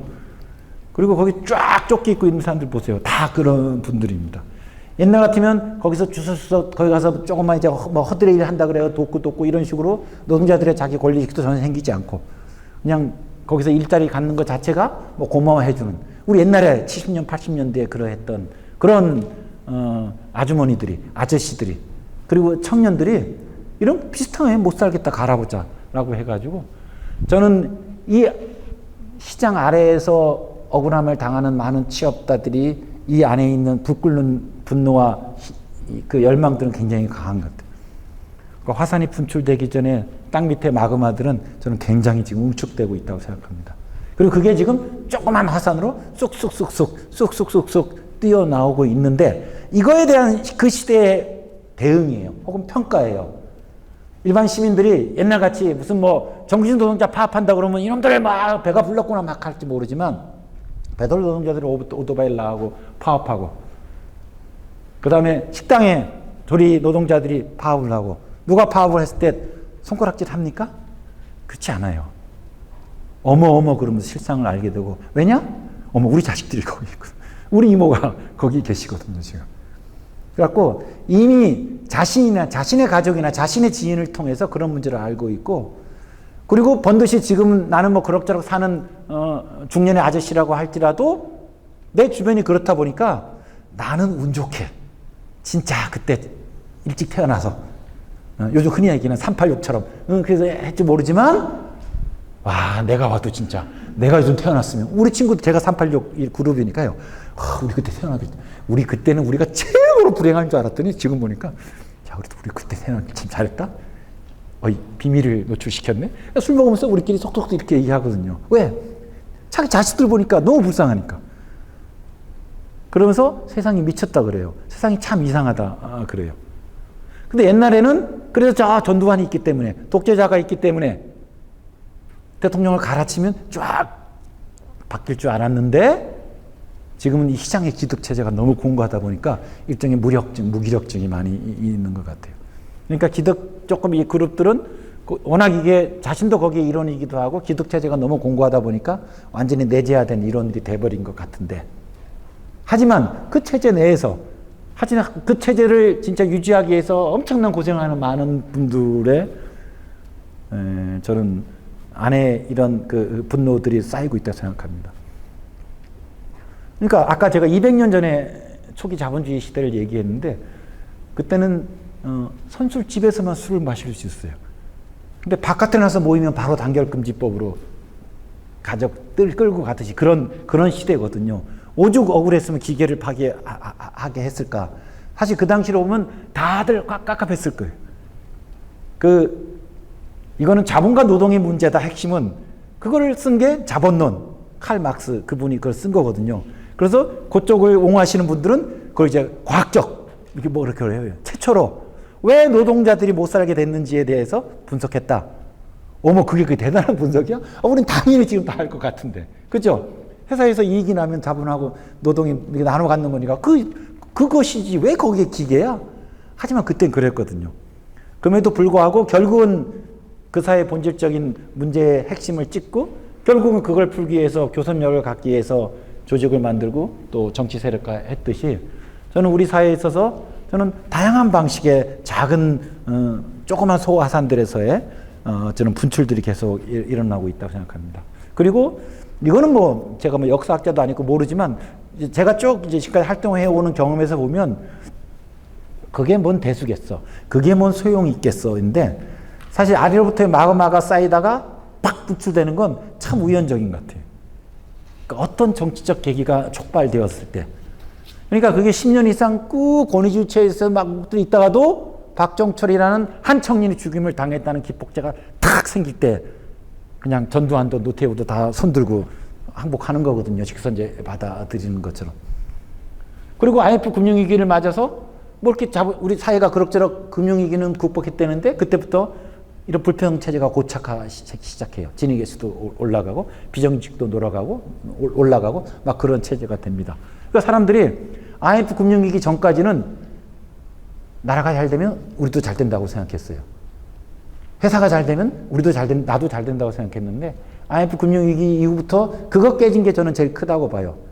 나라의 발전과 개인의 발전이 같지가 않고 회사의 발전과 개인의 발전이 같지 않다는 걸 알게 된 거고 그리고 굉장히 위로의 계층 상향 이동이 노동시장의 상향 이동이 단절된 고착화된 구조를 알게 된 겁니다. 근데 이게 근데 이게 왜 그렇지 잘 몰랐어요. 그리고 뭔가 말을 하고 싶었는데 말을 못했어요. 2008년 MBE 때 광우병 쇠고기가 터졌습니다. 저는 그렇게 크게 터질 줄 몰랐어요. 근데 하여튼 터졌어요. 그리고 이명박 대통령이 안 하겠다고 막 해도 계속 집회해가지고 맨 끝에 가서 광우병 쇠고기 수입 금지하라 막 얘기하다가 맨 마지막에 합창한 거 뭐예요? 함께 살자 대한민국이. 무상급식이라는 애들 먹는 것처럼 보일지 모르지만 그 무상급식을 통해서 사람들이 하고 싶었던 말은 뭐냐? 차별하지 말자. 저는 무상급식은 차별 의제였다고 생각이 들거든요. 그래서 왜 부잣집 아이들까지 줘야 돼? 뭐 이런 정책적 논리에 대해서 들으면 솔깃하더라도 A씨 차별하지 마. A 맞아. 여기다 그냥 표를 던지는 거거든요. 저는 우리 사회를 보더라도 민주화가 팍 이렇게 폭발했던 시기나 혹은 촛불이 폭증했던 시기나 복지담론이 폭발했던 시기나 저는 우리 사회에 있는 아래에서의 열망이라고 생각합니다. 지금은 바로 불안정 취업자들의 노동권의 문제고 노동권은 핵심적으로 하면 교섭권입니다. 왜 대리점 주인이 본사하고 개별적으로 계속 이게 부당하게 계약을 맺어야 됩니까? 그래서 본사하고 대리점 주들이 같이 연합체를 만들어가 교섭하자 그러는 거거든요. 세입자들이 왜 이렇게 지금 임대인하고 일일이 계약을 맺으면서 쫓겨나가야 됩니까? 그럼 유럽 같은 데들은 대부분 다 세입자 협회를 만들어서 그 지역에서 임대료 교섭을 하거든요. 혹은 아예 임대료는 오르지 못하는 전월세 상한제도 하거든요. 우리가 2년 플러스 2년 갱신은 지금 5% 상한제 맺혀 있거든요. 간단해요. 2년하고 2년이 지난 추가 기간에도 다 전월세 상한제 적용하면 되는 거거든요. 그러면 사실 집이 안값 아무리 올리더라도 전월세가 폭등하지는 않을 테니까. 그리고 배달 노동자들 그러면 플랫폼 하는 업체들 다 모여. 플랫폼 운영하는 업체들 다 모이고 뭔가 플랫폼에 관여해서 먹고 사는 사람들 다 모여. 그러면 거기에 수수료 받는 사람도 있고 로열티 받는 사람도 있고 뭐 있겠지만 그거 다 집단적으로 교섭을 하는 거예요. 저쪽에서 안 받아들여? 그러면 오토바이 버튼을 엔진을 끄는 거죠. 그러면 너 죽고 나 죽는 거니까. 근데 너 죽고 나 죽고 할 때 노동자들이 먼저 죽어요. 버틸 자산이 없으니까. 그래서 아까 이제 사회적 사회임금이 중요한 거죠. 그 버틸 1년, 2년 버틸 실업급여라든지 이렇게 딱 버텨주고. 저는 그래서 이게 아까 힘을 키우는 것이기 때문에 쉬운 일은 아니지만 저는 우리 아래로부터의 이런 힘들은 꿈틀거리고 있다고 생각하고 곳곳에서 이것을 위해서 많은 사람들이 노력하고 있다. 무상급식도 2010년에 바로 뜬 게 아니고 그 전 한 7, 8년 동안에 각 지역에 여러 분들이 친환경 무상급식 조례운동하고 쭉 퍼져 있고 하지만 지역에서 풀뿌리로 하는 거기 때문에 아무도 알려지지 않고 그냥 지역에서 노닥노닥거리는 소급장난으로 느껴질지 모르지만 한번 팍 터지니까 그게 그냥 바꿔버리거든요. 2년 만에 복주가 비전을 온 정치권에 수용하도록 만들 거거든요. 지금 우리 사회에서 가장 큰 모순에 응축된 지점은 뭐냐? 시장의 불평등이고 그 불평등의 인구의 절반이 지금 그 속에 들어가 있습니다. 어마어마한 잠재력을 가지고 있다고 생각해요. 그래서 이제는 우리 최근 노랑봉투법도 그렇고 노동법을 근로기준법을 일하는 시민 모두한테 적용하자는 그런 것부터 해서 등등의 여러 의제들이 제기되고 있습니다. 뒤에 조금 더 얘기할 텐데 그런 것들을 힘을 팍 모을 수 있는 사실은 약간 의제 기획이 필요해요. 엄청나. 이야 차별하지 마. 다들 차별하지 말라고 마음 생기지만 이걸 어떻게 표현하지? 라고 얘기할 때 광우병 쇠고기라는 건수를 잡은 거예요. 너네들은 그거 안 먹을 거 아니야. 우린 먹고. 그래서 함께 살자 대한민국 급직을 갖고 차별하지 말자 이런 식으로 저는 그런 의제 기획에 필요해요. 그런 사실은 약간 사회활동, 사회운동적 영역이기도 합니다만은 그런 거 이제 기대를 합니다. 이것도 그쵸? 예. 저는 특히 이제 주거 불평등이 커서 앞으로 세입자들을 지역별로 교섭하거나 혹은 지역별로 지자체의 조례 단위로 해가지고 상한제를 조례로 정하는 이런 운동 같은 것들을 하면 어떨까라는 생각을 가지고 있습니다. 그래서 첫 번째가 시장 불평등에서 억압을 당하는 사람들의 교섭권을 키우는 처음에는 목소리를 모으는 운동, 그 다음에 그걸 제도화하는 운동, 그리고 같이 시민들이 연대하는 이런 방식의 1차 시장에서의 교섭력의 증진이 필요하다고 생각합니다. 이게 시장 불평등이고 아까 앞서 시간에 얘기했던 거고요. 두 번째는 앞에서 다룬 건 아닌데 우리 복지 체제의 문제예요. 2차 분배, 복지망의 문제인데 저는 10년 동안 복지가 발달해 왔지만 조금은 경고등이 안에 복지 발전의 로직이 그렇게 적절하지 않다는 판단을 가지고 있습니다. 이건 판단이 다를 수 있어요.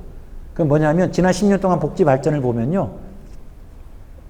모든 사람들에 해당하는 복지들은 많이 늘었는데 가난한 사람들의 복지는 계속 뒤처져요. 심지어는 포용 복지를 얘기했던 문재인 정부에서조차도 늘지 않습니다. 생계급여 1%, 2%씩 늘리고 그랬어요. 전체 복지 예산은 10% 느는데 이번에 윤석열 정부가 자신의 복지 이번에 예산을 얘기하면서 두터운 복지, 약자 복지라고 맨날 얘기하고 있어요. 그래서 맨날 약자 복지 얘기하면서 얘기하는 게 생계급여를 5.47%를 인상했다는 거예요. 그 기준 중위소득이라는 것을 역대 최고로 인상했대. 맞아요. 역대 최고로 인상했어요.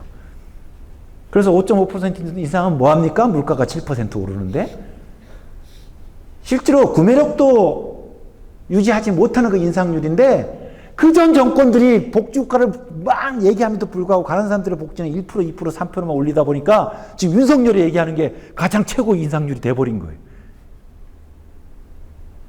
이렇게 주거비가 폭등하는데 공공임대주택 한 5%밖에 안 되거든요.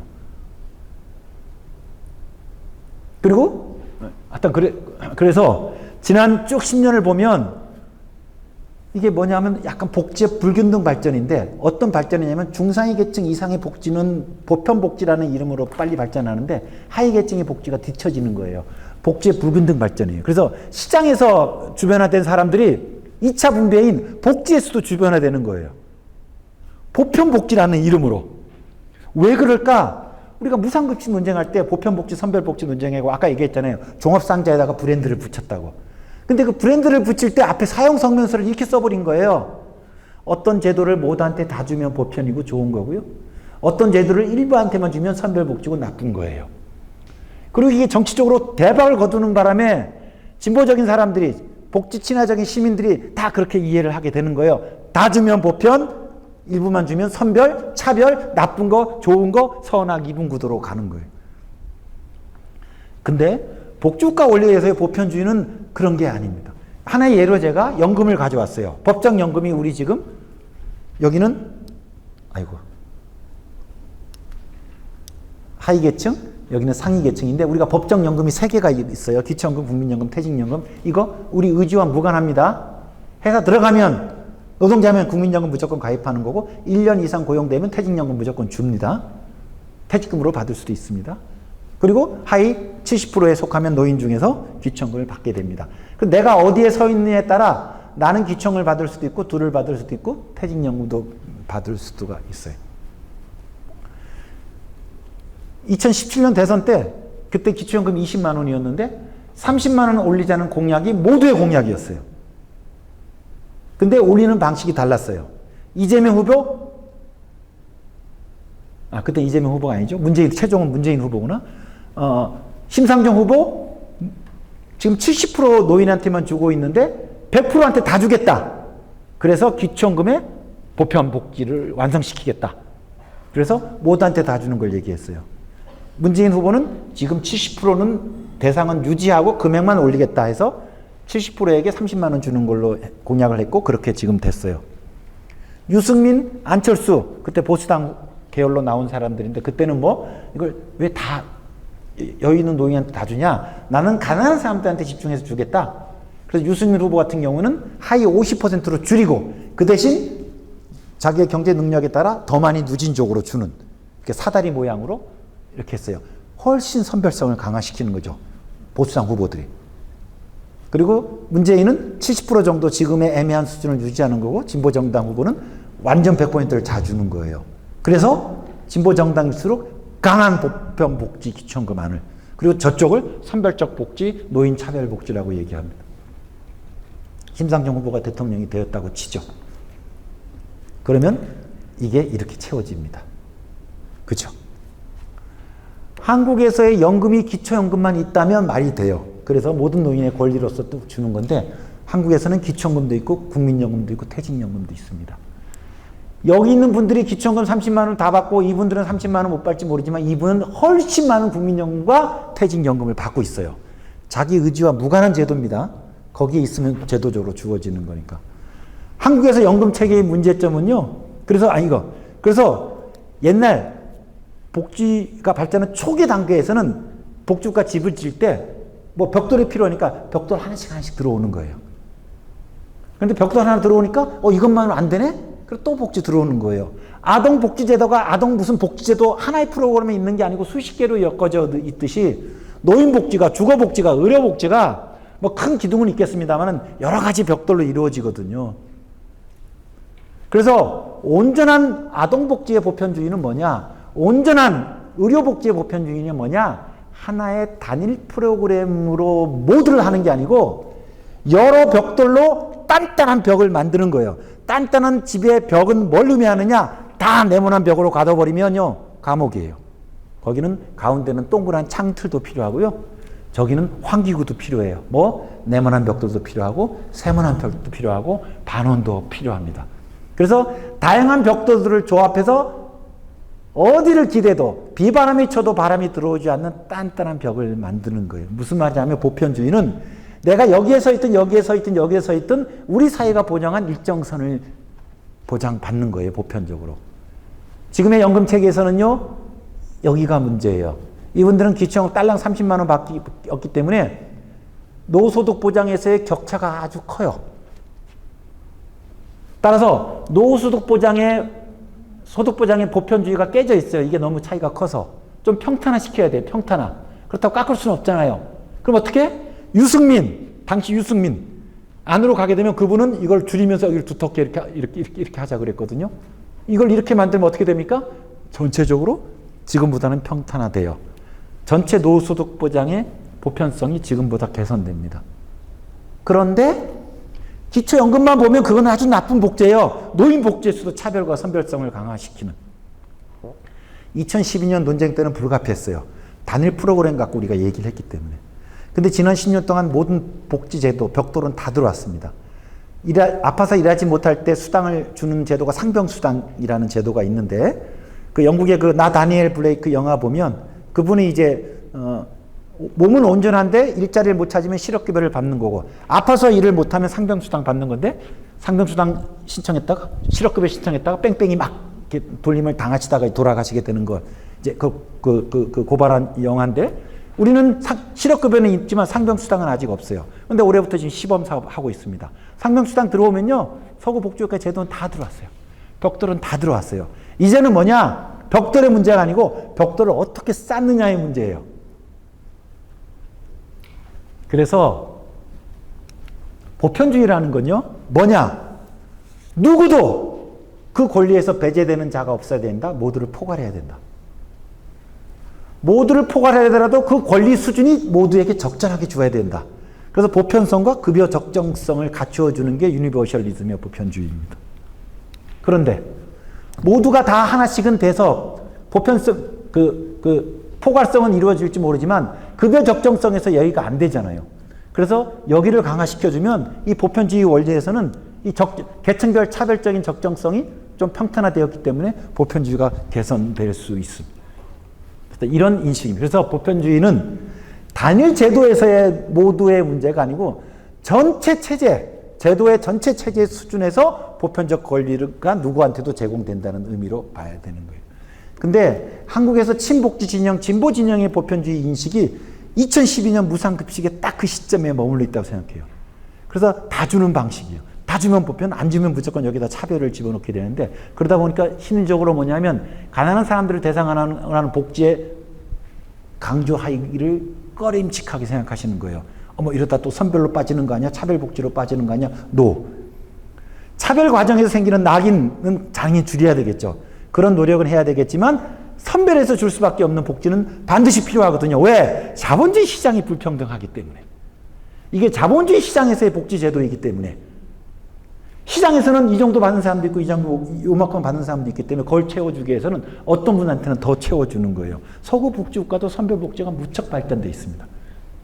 그렇게 해서 모두가 다 가는 거예요. 저는 그래서 이렇게 이제는 모든 제도가 다 들어왔기 때문에 복지에서의 그 권리, 보편주의적 권리라는 게 무엇인지에 대해서 조금 인식의 전환이 필요해요. 왜? 그래야 현재 복지체제의 가장 큰 문제는 저는 불균등 발전이라고 보거든요.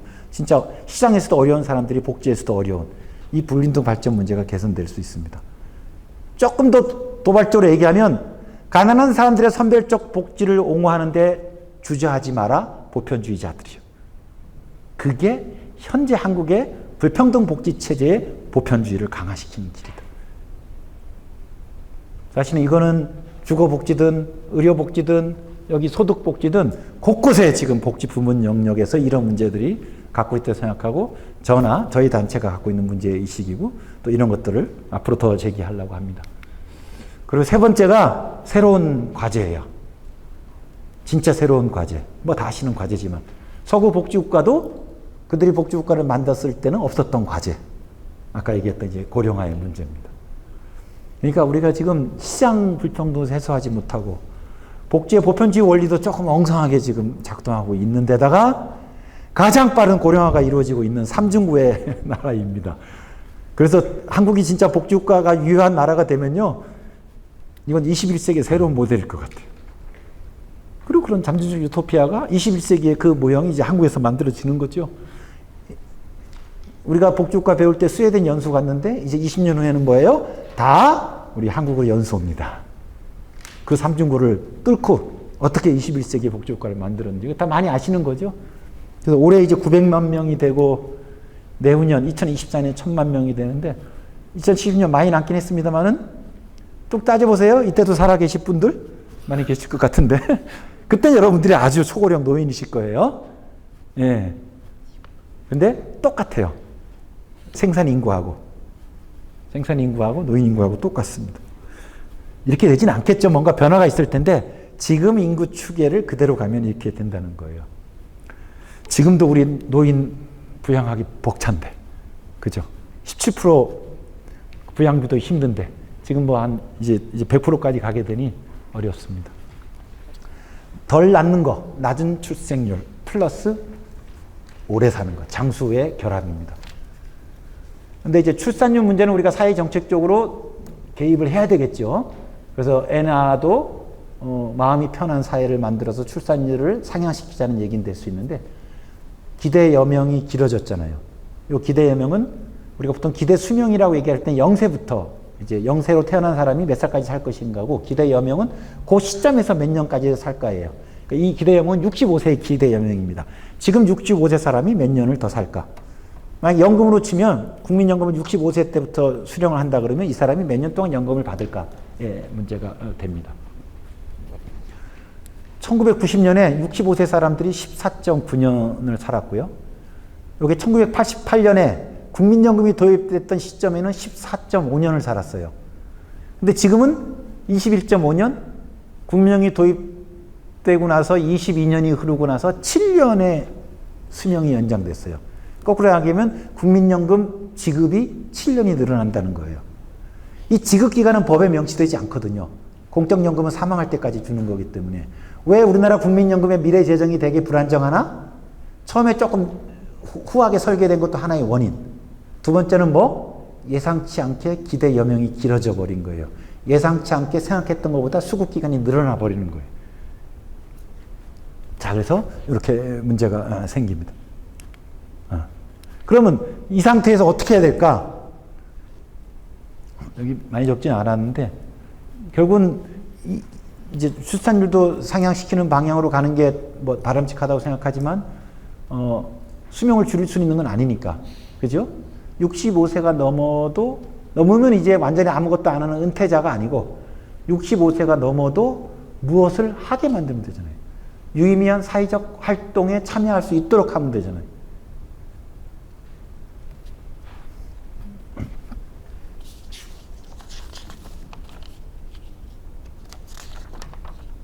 뒤에 그게 없군요. 여기. 그래서 저는 여기다 제가 이게 연성 일자리라고 얘기했는데, 시장은 경쟁에 기반한 일자리이기 때문에 경성, 하드 레이버라고 하면, 연성 일자는 소프트예요. 일은 하는데 경쟁에 기반하지 않아요. 뭐에 기반해요? 협동에 기반해요. 우리 지역사회에서 많이 활동하시죠. 여기서 제일 일 잘하는 사람 누굽니까? 그 옆에 팀 이기는 사람? 아니죠. 가장 조화롭게 팀원들과 성원들과 잘하고 지역 주민들과 잘 어울려가지고 뭘 만들어내는 사람, 가장 협동 잘하는 사람이 연성 일자리에서는 가장 잘하는 사람입니다. 정성 일자리에서는 능력이 빵빵해가지고 딴 자를 이기는 자, 경쟁이 뛰어난 자가 대우를 받습니다. 하지만 이제 은퇴한 사람들한테는 이제 경쟁이 아니고 협동을 기본한 연성적 사회적 역할망 확장이 저는 무척 중요하다고 봐요. 지금 무척 약해요. 조금은 단순한 형태로 노인 일자리 같은 것들이 그럴 수 있는데 좀 많은 혁신이 필요하고, 지역에서 얘기하는 다양한 지역의 사회적 일자리라든지, 저는 사회적 기업이나 협동조합이나 이런 데서 일자리 창출하는 것들도 다 그런 형태일 수는 있다고 봐요. 아주 초기 단계예요. 그리고 많은 분들이 여기에 관심 있고 또 참여하시는 분도 계실 텐데, 저는 앞으로 한국 사회의 발전, 뭐 복지국가를 떠나서 우리 사회가 지속 가능한 사회로 되기 위해서는 이 시장, 이 공간, 이 공간의 특징은 뭐냐 하면, 마켓은, 시장은 자기 집 바깥에 있어요. 아마 대구도 대도시니까 많이들 가실 텐데, 서울 같은 경우는 뭐 1시간 정도는 이제 그냥 옆집입니다. 그러니까 그 회사에 가기 위해서 1시간을 가게 되는데, 이 연성 일자리의 특징은 뭐냐면 자기가 사는 곳입니다. 지역에서 망을 만드는 거예요. 지역에서. 지금 별로 망이 없어요. 저도 서울의 고양시에서 사는데 아파트촌이기 때문에 아주머니하고 노인들만 계세요. 그러니까 거기서 어떤 서로 상호 참여하는 망을 만들기가 어려워요. 어떻게 해야 되느냐? 사람들이 지역으로 와야 됩니다. 저는 노동시간 단축 필요하다고 봐요. 지금의 생산력이면 사실은 상당하거든요. 생산력이. 우리 먹고 살 건 충분하잖아요. 그죠? 자꾸 돈으로 환산해가지고 해서 그렇지. 그래서 좀 그런 여력 있는 기업에서부터라도 노동시간을 단축해서 지역으로 오고, 활동력이 있는 사람들이.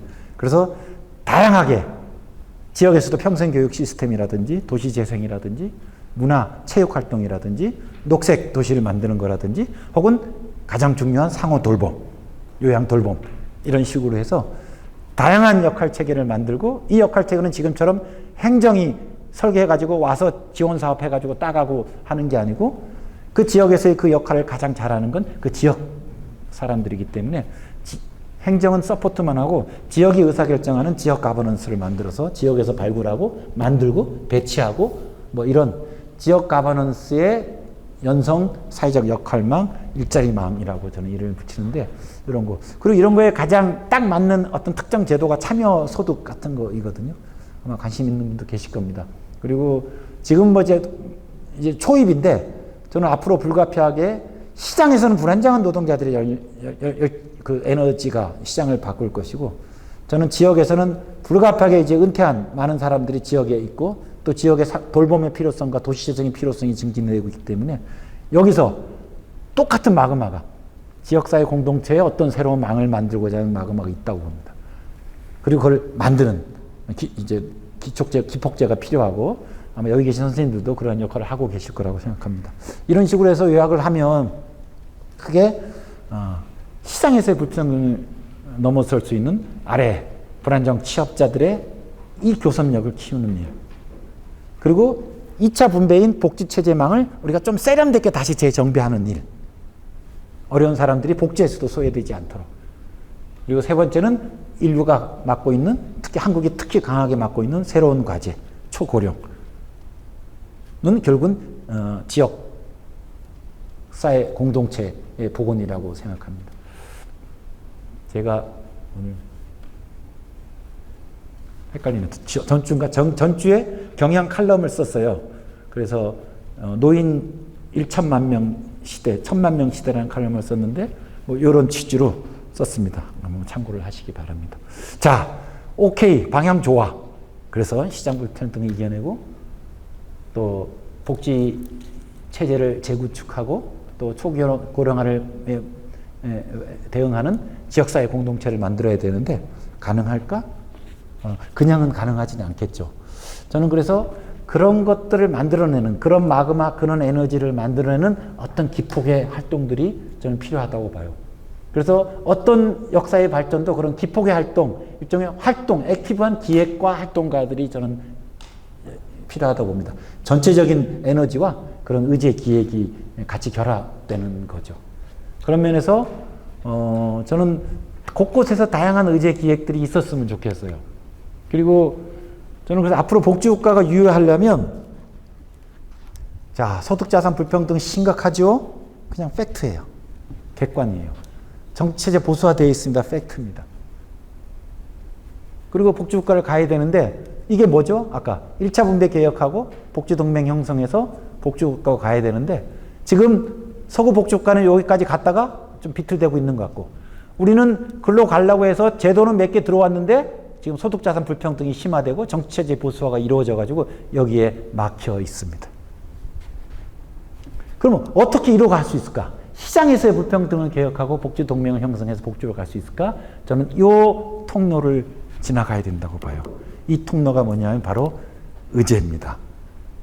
그 에너지를 실질화시킬 수 있는 그런 의제 기획과 시민 참여 활동들이 앞으로 곳곳에서 나와야 된다는 거고요. 그거는 지금 정해진 건 없습니다. 그래서 우리가 만드는 겁니다. 저의 답이 세 번째인 이유, 우리 학위에 달렸다라는 건 바로 이런 의제 기획 활동을 통한 시민 참여, 에너지를 모으는 활동들을 우리가 할 수 있느냐 없느냐의 문제예요. 그리고 저희 단체에서 이런 것들을 조금 더 각색해서 하나씩 제안을 할 예정입니다. 여기 뭐 제가 그래서 좀 중요한 노동권, 뭐 자산 이렇게 쭉 적었는데요. 그냥 요 리스트는 쭉 보시고 이 중에 몇 개만 제가 따로 챕터로 하나씩 뽑았으니까 요거만 이렇게 해서 설명을 드리죠. 아까 말씀드린 겁니다. 교섭권의 문제입니다. 저는 그래서 교섭권으로 집약을 하자. 그게 세입자 교섭권일 수도 있고 대리점주의 교섭권일 수도 있고 오토바이 노동자들의 교섭권일 수도 있고 작가들의 교섭권일 수도 있습니다. 지금은 다 그냥 1대1 계약이잖아요. 방송 작가도 그렇고 뭐 배달 노동자도 그렇고. 하지만 이게 전체 방송 협회하고 전체 대리 회사하고 그리고 전체 플랫폼 업체들하고의 교섭 문제예요. 이거는 사실은 200년 전에 똑같이 노동자들이 개별 교섭으로 해서 좌절을 당했다가 노동자들이 집단 교섭으로 뭉쳐서 결국은 노동상권과 복지국가와 진보 정권까지 만들었을 때의 첫 창구입니다. 개인이 아니고 공통의 이해를 가진 사람들이 교섭권을 갖게 하는 것. 교섭의 상대방은 지금 기득체제의 사람들인 것이죠. 이 기득체제를 넘어서기 위해서는 하나의 집단적인 교섭이라는 것 외에는 자본주의 시장체제에서는 저는 없다고 생각을 합니다. 그걸 만들어 나가는 거고요. 그래서 지금 뭐 정치권에서는 그거를 뒷받침하는 법 개정, 뭐 노동기법법 개정들도 있고 이런 운동들이 생겨나고 있습니다. 저는 지금 현재 교섭권이 주어지고 있는 아는 집단 중에서 어디 하나라도 먼저 빵 터지면 저는 그 이후에 파장들은 무척 클 거라고 생각합니다. 병원비 같은 경우도 저희 단체나 몇몇 분들이 열심히 해왔던 건데요. 저는 조금 가시적으로 풀 수 있는 주제가 이거 하나일 것 같은데 우리가 주거비, 병원비 문제가 여러 가지. 병원비 문제는 우리 본인 부담금을 없애는 건데 본인 부담금이 많이 나온 사람도 있고 적게 나온 사람인데 그걸 내가 정하나? 그렇죠? 병원에서 정해주는 거고 내가 많이 아프니까 본인 부담금이 커지는 거잖아요. 근데 복지국가에서는 저 걱정을 안 하거든요. 대부분 다 100만 원 상한제예요. 사람마다 병원비는 많이 나올 수 있지만 본인이 내는 건 1년에 1인당 100만 원, 대략 100만 원으로 묶는 겁니다. 서구 무상의료가요. 외래는 우리보다 더 세요. 스웨덴 같은 데도 저 같은 사람들이 외래 한번 가면 3만 원, 4만 원 내요. 우리는 지금 3천 원, 5천 원이면 다 되는데 외래를 내요. 그 외래를 내다가도 제가 한 5번 정도 가면 제 한도인 외래 총액이 15만 원 넘으면 그 다음부터는 제 신용카드가 아니고 저기서 메디컬 카드를 줍니다. 그 지역 의료원에서. 그리고 다음 방문할 때부터는 이 카드를 사용하세요? 예. 그럼 그 다음부터는 외래가 3만 원이지만 내가 내는 게 아니고 이제 스웨덴의 건보공단이 내주는 거죠. 그래서 외래 1년 상한이 15만 원이에요. 그래서 1년에 두세 번만 가는 사람들은 지 돈이 많이 내고요. 뭐 불가피하게 외래를 많이 가는 사람이 있을 수 있는데 그 이상은 넘지 않습니다. 그리고 보통의 나라들이 입원, 수술, 치료까지 다 합쳐가지고 대략 100만 원이에요. 뭐 100만 원이 부담스러운 계층도 일부 있을 수 있지만 대부분의 경우에는 감당할 수 있습니다. 그리고 큰 병 걸리는 게 문제이시지 큰 병 걸려서 가게비가 파탄나는 경우는 없습니다. 근데 우리는 큰 병 걸리면 더 먼저 걱정하는 게 병원비 걱정이고 뭐 깨고 팔고 뭐 이런 거고 뭐 최악의 경우는 굉장히 중증, 희귀, 억대 병원비가 나오시는 분들은 진짜 온 집안이 다 지금 그것으로 다 파탄 나게 되는 경우가 있습니다. 이거 근데 간단하거든요. 그래서 건강보험을 만드는 거잖아요. 그래서 누가 많이 아프고 싶어서 아픈 게 아니기 때문에 그리고 언제든지 우리도 아프고 있기 때문에 다 십시일반해서 보험료 내서 아니 본인 부담금이 5억이 나오면 어때요? 5억짜리 병이 걸린 걸 어떻게 해? 지금 의료체제에서. 그럼 그거를 건보가 해줘야죠. 근데 안 해주거든요. 많이 나올수록 아주 깐깐하게 해가지고 그래서 여러 이제 기사들도 보실 겁니다. 이게 건강보험 하나로 병원비를 모두 해결하자 100만 원 상한제입니다. 올해 우리 가입자들이 많이 내지 않아도 돼요. 1인당 15,000 정도만 내면 서구 100만 원 상한제가 가능합니다. 그럼 사람들이 펑펑 쓸 거 아니냐? 그렇진 않습니다. 모두가 다 건보가 관리하기 때문에 그 의료비 지출 이런 심사 같은 걸 엄격히 하면 저는 충분히 관리될 수 있습니다. 지금처럼 병원비가 부담이 되니까 실손보험 가입하고 실손비서 팡팡 써가지고 오히려 더 의료 낭비가 많지 공적 체계 안으로 들어오게 되면 훨씬 더 절약이 될 수 있다고 생각합니다. 그러면 우리가 건강보험료나 MRI를 급여 적용할지 안 할지 같은 보장성 적용 범위 이런 것들을 다 한 군데서 정해요. 최저임금 심의위원회 같이 우리나라 최저임금이 노사공익이 3분의 1씩 모이는 최저임금 심의위원회에서 내년 최저임금을 결정해요. 그럼 노동부는 장관은 고시만 하는 겁니다. 건강보험도 똑같아요. MRI 초음파를 해줄지 말지 그리고 내년도 건강보험료를 어떻게 할지를 최저임금 심의위원회 같은 의료 공급자 대표 3분의 1, 우리 가입자 대표 3분의 1, 공익대표 3분의 1이 모인 건강보험 정책심의위원회에서 매년 결정을 해요. 우리들의 대표도 거기 가 있습니다. 직장인들 대표는 한국노총, 민의노총이 가 있고요. 또 지역가입자 대표는 소비자연맹, 무슨 환자단체연합 이런 사들이 가 있습니다. 거기서 가장 가입자 단체 대표 중에 목소리를 큰 게 여기 직장 가입자 대표예요. 대부분이 다 직장 가입자니까. 그리고 양노총이 들어가 있습니다. 그리고 지금까지 계속 가입자 대표들의 대다수 가입자 대표들의 주장은 항상 똑같아요. 뭘까요? 보험료 최소 인상입니다. 왜? 우리 가입자들, 우리 조합원들의 건강보험료 부담을 줄여줘야 되기 때문에. 근데 건보 수입은 결국 건강보험료고 지출은 병원비 지출인데 수입이 제한되는데 지출은 통제가 안 되거든요. 지출은 고령화가 진행되고 자연 증가분이 있기 때문에 지출은 10%씩 늘어나는데 건강보험료가 그만큼 안 늘어나게 되면 그 차이만큼이 뭐예요? 본인 부담금으로 오는 거거든요. 근데 본인 부담금은 어떻게 됩니까? 가난한 사람들은 덜 부담하고 부자는 더 부담하지 않거든요. 아픈 만큼 치료받은 만큼 부담하는 굉장히 역진적인 게 본인 부담금이고 건강보험료는 뭐예요? 200만 원 벌면 200만 원에 3.5%를 지금 내요. 2천만 원 벌면 2천만 원에 3.5%를 내니까 많이 버는 사람이 많이 내는 거죠. 버는 만큼 비례로 내고 치료받은 액만큼 받는 거기 때문에 건강보험은 엄청난 재분배, 엄청난 솔리더리티가 들어간 제도입니다. 이 솔리더리티를 강화하기 위해서는 뭐냐면 처음에 연료, 건강보험료 수입이 늘어나야 돼요. 건강보험료가 오르면 자동으로 사용자분도 오릅니다. 같이 내는 거니까. 그리고 그거에 지금 법정으로는 20%를 국가가 내니까 국가도 같이 올라요. 그래서 우리가 미친 척하고 야 올리자 하게 되면 우리가 오르고 기업이 오르고 정부도 올라서 건보 재정이 커지고 그거 가지고 의사들이 처방한 의학적 진료에 대해서는 본인 부담금을 100만 원 상한제 할 수 있습니다. 해결할 수 있습니다. 이 문제를 해결하는 건 뭐 병원비 부담 걱정이 제일 커서 다 실손보험 가입하고 있는 그 가입자들이 실손보험에 가입하는 게 아니고 건강보험료에 15,000원씩 더 내면 쫙 해결되는데 우리 가입자들이 그 시작을 못하고 있어요. 그 당견으로. 누구를 위해서 대행해주고 있습니까? 회사를 기업주로 해서 대행해주고 있다니까요. 그래서 건강보험료가 덜 오르면 기업은 좋죠. 기업은 자기가 더 받는 건 없잖아요. 내기만 하는 팀이니까 기업은. 근데 가입자들이 앞장서서 건보료 인상에 대해서 반대해 주니까 기업들은 뒤에서 팔짱 끼고 흐뭇합니다.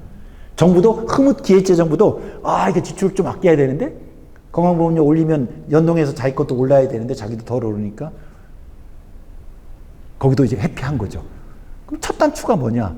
가장 병원비 부담을 크게 느끼는 시민, 가입자, 당사자들이고 그들이 그것을 문제를 해결할 수 있는 제도적 경로도 있고 거기서 대표도 갖고 있는데 의료 민주주의가 완전히 나팅이에요. 여러분들 혹시 여러분이 대표자가 나의 건강보험료와 보장성 범위를 결정하고 있다는 사실을 알고 있습니까? 직장 가입자세요? 지역 가입자세요? 여러분들의 직장 가입자 대표가 여러분들한테 건강보험료에서 우리는 어떤 입장을 얘기했고 어떤 해서 보고 받으신 적이 있으십니까? 보통의 정치적 민주주의보다도요 완전히 깜깜한 암흑 속에 있는 게 바로 건보료예요. 건강보험료 올해 85조예요. 부처 중에 복지부 다음으로 엄청난 큰 재원이고 여러분들 많이 내고 있습니다. 엄청난 제도예요. 건강보험은. 근데 내 돈이 어떻게 절약되는데 어디로 쓰이는지 우리 진짜 돈 내는 건강보험의 주인들은 배치돼 있어요. 근데 우리 주인들은 또 그러니까 이게 안 되니까 또 실손보험도 가입하잖아요. 만약 우리가 그래서 의제로 우리가 건강보험료를 더 내서 병원비만큼 해결하자라는 일이 한번 이 운동을 해보고 싶어요. 그리고 이게 많이 알려져서 동참하고 우리 대표한테 왜 네 맘대로 해? 우리 가입자들이 제안하는 대로 해야죠. 그들은 대행인이니까. 그렇게 해서 이게 돼버리면 저는 이 되는 순간을 계속 꿈꾸는데 돼버리면 너무 멋질 것 같아요. 뭐냐? 대한민국에서 최소한 우리 국민들이 협동해서 병원비 문제만큼은 해결한 거예요. 실손보험 더 가입할 필요도 없습니다.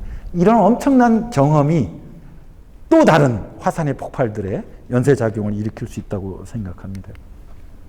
지역사회 돌봄도 여러분들 특히 이제 지역사회에서 대부분 활동하시니까 더 많이 아시겠지만 지금 이 돌봄 분야가 새로운 과제로 등장했거든요. 고령화가 또 많이 진행되다 보니까. 근데 돌봄 인프라가 너무 지금 너무 부실해가지고 특히 요양돌봄은 뭐 여러 가지 지금 핵가족이 돼 있고 자식들이 돌보기 어렵기 때문에 뭐 저희 주변에서도 불가피하게 요양원에 가시는데 뭐 다들 진짜 어두운 마음으로 가시잖아요. 가시는 분이나 보내드리는 자식이나 이렇게 되고 어르신들은 이제 여기 가면 이제 못 나온다. 이제 그냥 실려 나온다. 이런 이제 자조적인 말씀을 하시는데 또 실제로 그렇고. 근데 건강이 안 좋으면 뭐 돌아가실 수도 있지만 거기에 있는 그 요양시설에 있을 때 그 서비스, 그 질의 상태가 너무 안 좋잖아요. 그러니까 뻔히 이거를 다 보고 있고 앞으로 노인이 계속 늘어나는데 그래서 저는 지금 보면 많은 사람들이 어르신들이나 어르신이 계신 집안들이나 다 지금 요양에 대한 불안감이 너무 커요. 불안감이 되게 크다는 거꾸로 얘기하면 엄청난 에너지이거든요. 저는 지금의 요양돌봄 체제와 다른 믿을 수 있는 요양돌봄의 어떤 사례 모델들을 하나 만들어내면 그 다음부터의 전국적 전파는 엄청 빠를 것 같아요. 그래서 아까 지역사회 공동체 형성이 되게 중요해요. 지역사회에서 어떤 신뢰를 가진 집단들이 왜냐면 이것도 클라이언트가 있어야 되잖아요. 배들을 채울 수 있는 이제 고죠. 근데 그 공동체 집단들이 마다 다 자기 지인들이나 부모님들이 계시기 때문에 이제 그분들의 요양돌봄을 하면 되니까 저는 어떤 지자체에서 이런 것들을 단체장이 문제의식 갖고 하면 참 좋을 것 같은데 기초 쪽에서 그래서 완전한 믿음직한 공공 요양돌봄의 하나를 딱 이렇게 만들어 놓으면 그것의 전파 속도는 엄청날 것 같은데 언젠가는 이루어질 거라고 봅니다. 왜냐하면 요양돌봄의 문제가 워낙 크니까. 이게 아까 얘기했던 지역에서의 연성 일자리 망화도 직접 관련돼 있다고 봅니다. 뭐 이거 저희도 많이 얘기하는 건데요. 결국 공공재정이 많이 필요합니다. 세금을 내야 된다는 건 알겠는데 내기가 싫어요. 그 중에 하나가 낸 세금이 제대로 쓰이는지 잘 모르겠어. 이런 거거든요. 정부에 대한 불신입니다. 그래서 저희 단체가 지출에 대한 불신이 크니까 요번에 내는 세금은 딱 여기에 쓰는 것으로 정하자. 목적세죠. 우리 옛날에 방위세가 있었어요. 지금도 교육세, 농어촌 특별세 이런 거 있습니다. 그런 방식으로 요 특정 복지에 쓰는 목적으로 소득세, 법인세, 뭐 심지어는 부가치세를 올리고 이게 쓰게 하면 좀 가능하지 않을까. 그리고 뭐 직접세하고 연계시키면 또 누진 효과도 같거든요. 그래서 이건 좀 더 이제 쉬운 과제는 아닌데 많은 사람들이 이제 그런 거 하려면 다 나라 돈이 필요하잖아요. 공공재정이 필요하잖아요. 세금은 어떻게 할 건데요? 세금 올릴 수 없지. 그러니까 증세에 대해서 대부분 다 이제 불가능하다고 생각하시는데 이렇게 정당한 목표를 가지고 또 지출과 연계한 목적세 방식으로 추진하는 것도 어떨까? 우리가 서울 지역에서는 우리 단체들이 몇몇 이런 운동 계속 하고 있습니다. 하고 있는데 아직 큰 이론을 발휘하고 있지 못하지만 언젠간 오리라. 그때가 라고 생각하고 쭉 하고 있습니다. 자, 그러면 정리를 하겠습니다. 유효한 대안으로 복지국가가 유효한 복지국가 대안으로 만들어 나갔으면 좋겠고 또 그런 바람을 가지고 저는 활동을 하고 있습니다. 그리고 여기 계신 분들도 아마 거의 대부분이 이제 그러한 기대와 희망을 가질 것 같고요. 그래서 결국은 유효할까 말까는 결국 우리한테 달려 있는 것 같아요. 그리고 좀 더 좁히면 그 지역이든 혹은 시장이든 그 밑에 억눌린 에너지들이 힘으로 분출될 수 있는 곳 촉매, 창구 같은 것들의 의제 기획이 지금 이 시점에서 굉장히 중요하지 않을까. 무상급식이 2010년에 그 촉매 역할을 했듯이. 그리고 지나니까 그게 급식이 그 역할을 한 거지 그때 할 때는 그게 그럴 걸 아무 생각 못 했거든요. 하지만 그게 아래에 있는 잠재성하고 같이 결합되면 엄청난 역사적인 전환을 이루어낼 수 있다고 봅니다. 그런 면에서 어떤 그런 의제 기획을 중심으로 앞으로 우리가 좀 더 꾸준히 노력해서 이제 복지국가에 대한 여러 지금 그 어려움 그리고 자신이 좀 떨어지는 상황인데 새로운 이런 사례 모델을 통해서 희망을 가져가길 바라고요. 그래서 요약하면 가장 중요한 건 지금 현재 부딪힌 문제는 이제 시장 불평등, 자산과 소득의 불평등. 이걸 해결하는 건 정치권이 아니고 정치권은 뒤따라오는 팀이고요. 결국은 시장에서 이 억누름을 당하는 주거 세입자 빈곤층이든 불안정한 취업자들이 자기 교섭력을 가질 수 있는 목소리를 모으고 그걸 제도화시킬 수 있는 그런 불평등에 대응하는 복지국가의 비전을 가지고 해야 될 것 같고요. 그리고 조금 주체를 얘기하면 이제는 모두의라기보다는 이게 이미 기득처제 체제로 양극화되다 보니까 결국은 사회적 약자이라는 불안정한 취업자들, 주거 빈곤층 세입자들 이런 사회적 약자의 권리 기반을 분명히 둔 그런 복지국가여야 될 것 같고요. 그 다음에는 혁신해야 됩니다. 아까 현재 우리 복지체제에서 아까 제가 보편주의 재인식을 말씀드렸는데 그런 보편주의의 원리 같은 경우도 옛날 10년 전에 선악의 단순 이분법이 아니라 좀 더 체제에 대한 새로운 재구축이 필요하고 또 그거를 돌파하는 병험의 문제를 돌파하는 세금의 문제를 돌파하는 그리고 돌봄의 문제를 돌파하는 다양한 의제 기억이 필요합니다. 그리고 그러한 과정 속에서 결국은 저게 남는 거예요. 뭐 새로운 주체. 서로 하다 보니까 대내라는 주체. 이 주체들이 정치적 주체가 될 것이고 지역사회 공동체 주체가 될 것이고 또 노동권을 만드는 주체가 될 것입니다. 그리고 그런 주체들을 다 모아서 어떻게 이름 붙일까? 뭐 아직은 모르겠어요. 그런 것들이 현실화되어 있지 않기 때문에 이름도 짓기는 어려운데 그냥 사전에 적어보면 이런 것들이 결국 솔리더리티 아닐까라고 생각하고 복지국가 처음 시작할 때 그 기반, 그 과정 속에 만들어지는 그 자양분의 핵심을 솔리더리티라고 얘기했는데 지금 21세기 시대적 환경도 바꾸고 과제도 바뀌고 우리가 주목할 의제들도 한국적 상황에서 지금 시대 상황에서 다 다르지만 그럼에도 불구하고 그 밑바탕에 있는 뿌리에 있는 기본 가치 그리고 구현하는 것 그리고 앞으로도 힘이 되는 건 결국은 시민들의 솔리더리티인 것 같아요. 그러면서 보면 20세기 복지국가나 21세기 복지국가나 같은 족보라고 생각을 합니다. 하지만 그 시대에 부딪히는 과제가 다름으로 인해서 새로운 나무로, 새로운 모양으로 크는 거고, 지금 우리가 엄청난 그 도전의 직면이 있다고 봐요. 그래서 제가 뭐 학생들이나 뭐 복지국가 시민들하고 얘기할 때 그 얘기해요.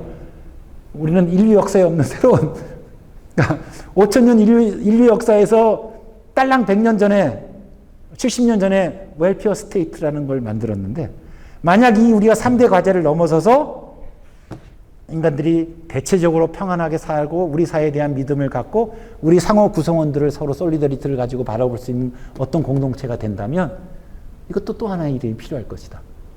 이게 솔리더리티 기반이지만 시대가 다르고 환경이 다르기 때문에 굳이 이거를 웰페어 스테이트라고 비를 필요는 없다고 봐요. 근데 그 역사적 형성물이 있으니까 웰페어 스테이트라는 개념이 생명을 갖듯이 우리가 이런 걸 만들어내면 저는 굳이 복지국가라는 말을 쓰지 않아도 돼요. 복지국가가 유효한 게 아니고 복지국가 갖고 있는 그 연대, 사회연대가 유효한 겁니다. 그래 뭐 연대국가라고 부를까요? 공정국가라고 부를까요? 그건 우리의 그 실천 과정 속에서 어떤 상징적인 무엇이 도드라진 게 있다면 저는 그 개념을 가져오면 좋을 것 같아요. 그런 면에서 핵심은 솔리더리티고 그 솔리더리티를 공유하는 주체들의 형성이라고 봅니다. 그런 면에서 세상이 이 모양인 한 복지국가의 솔리더리티는 유효하다. 그리고 또 우리가 그것을 만들어 갈 수 있다고 생각합니다. 저희가 2012년에 복지국가 시민사회 단체를 만들었는데 다 복지국가 얘기하는데 뭐 너네도 복지국가 얘기하니? 라고 얘기할 때 정치권에서 복지국가 얘기하는데 다 선심성이에요. 헬리콥터 타고 다니면서 복지 선물을 아래로 떨어뜨리는 경쟁을 하고 있는데 그렇게 해서는 복지국가가 뿌리를 내기 어려울 것이다. 복지국가 핵심은 주체들의, 시민 주체들의 솔리더리티 형성인데 정치권은 그걸 얘기하지 않고 자꾸 시민들을 선물로 주라 하더라.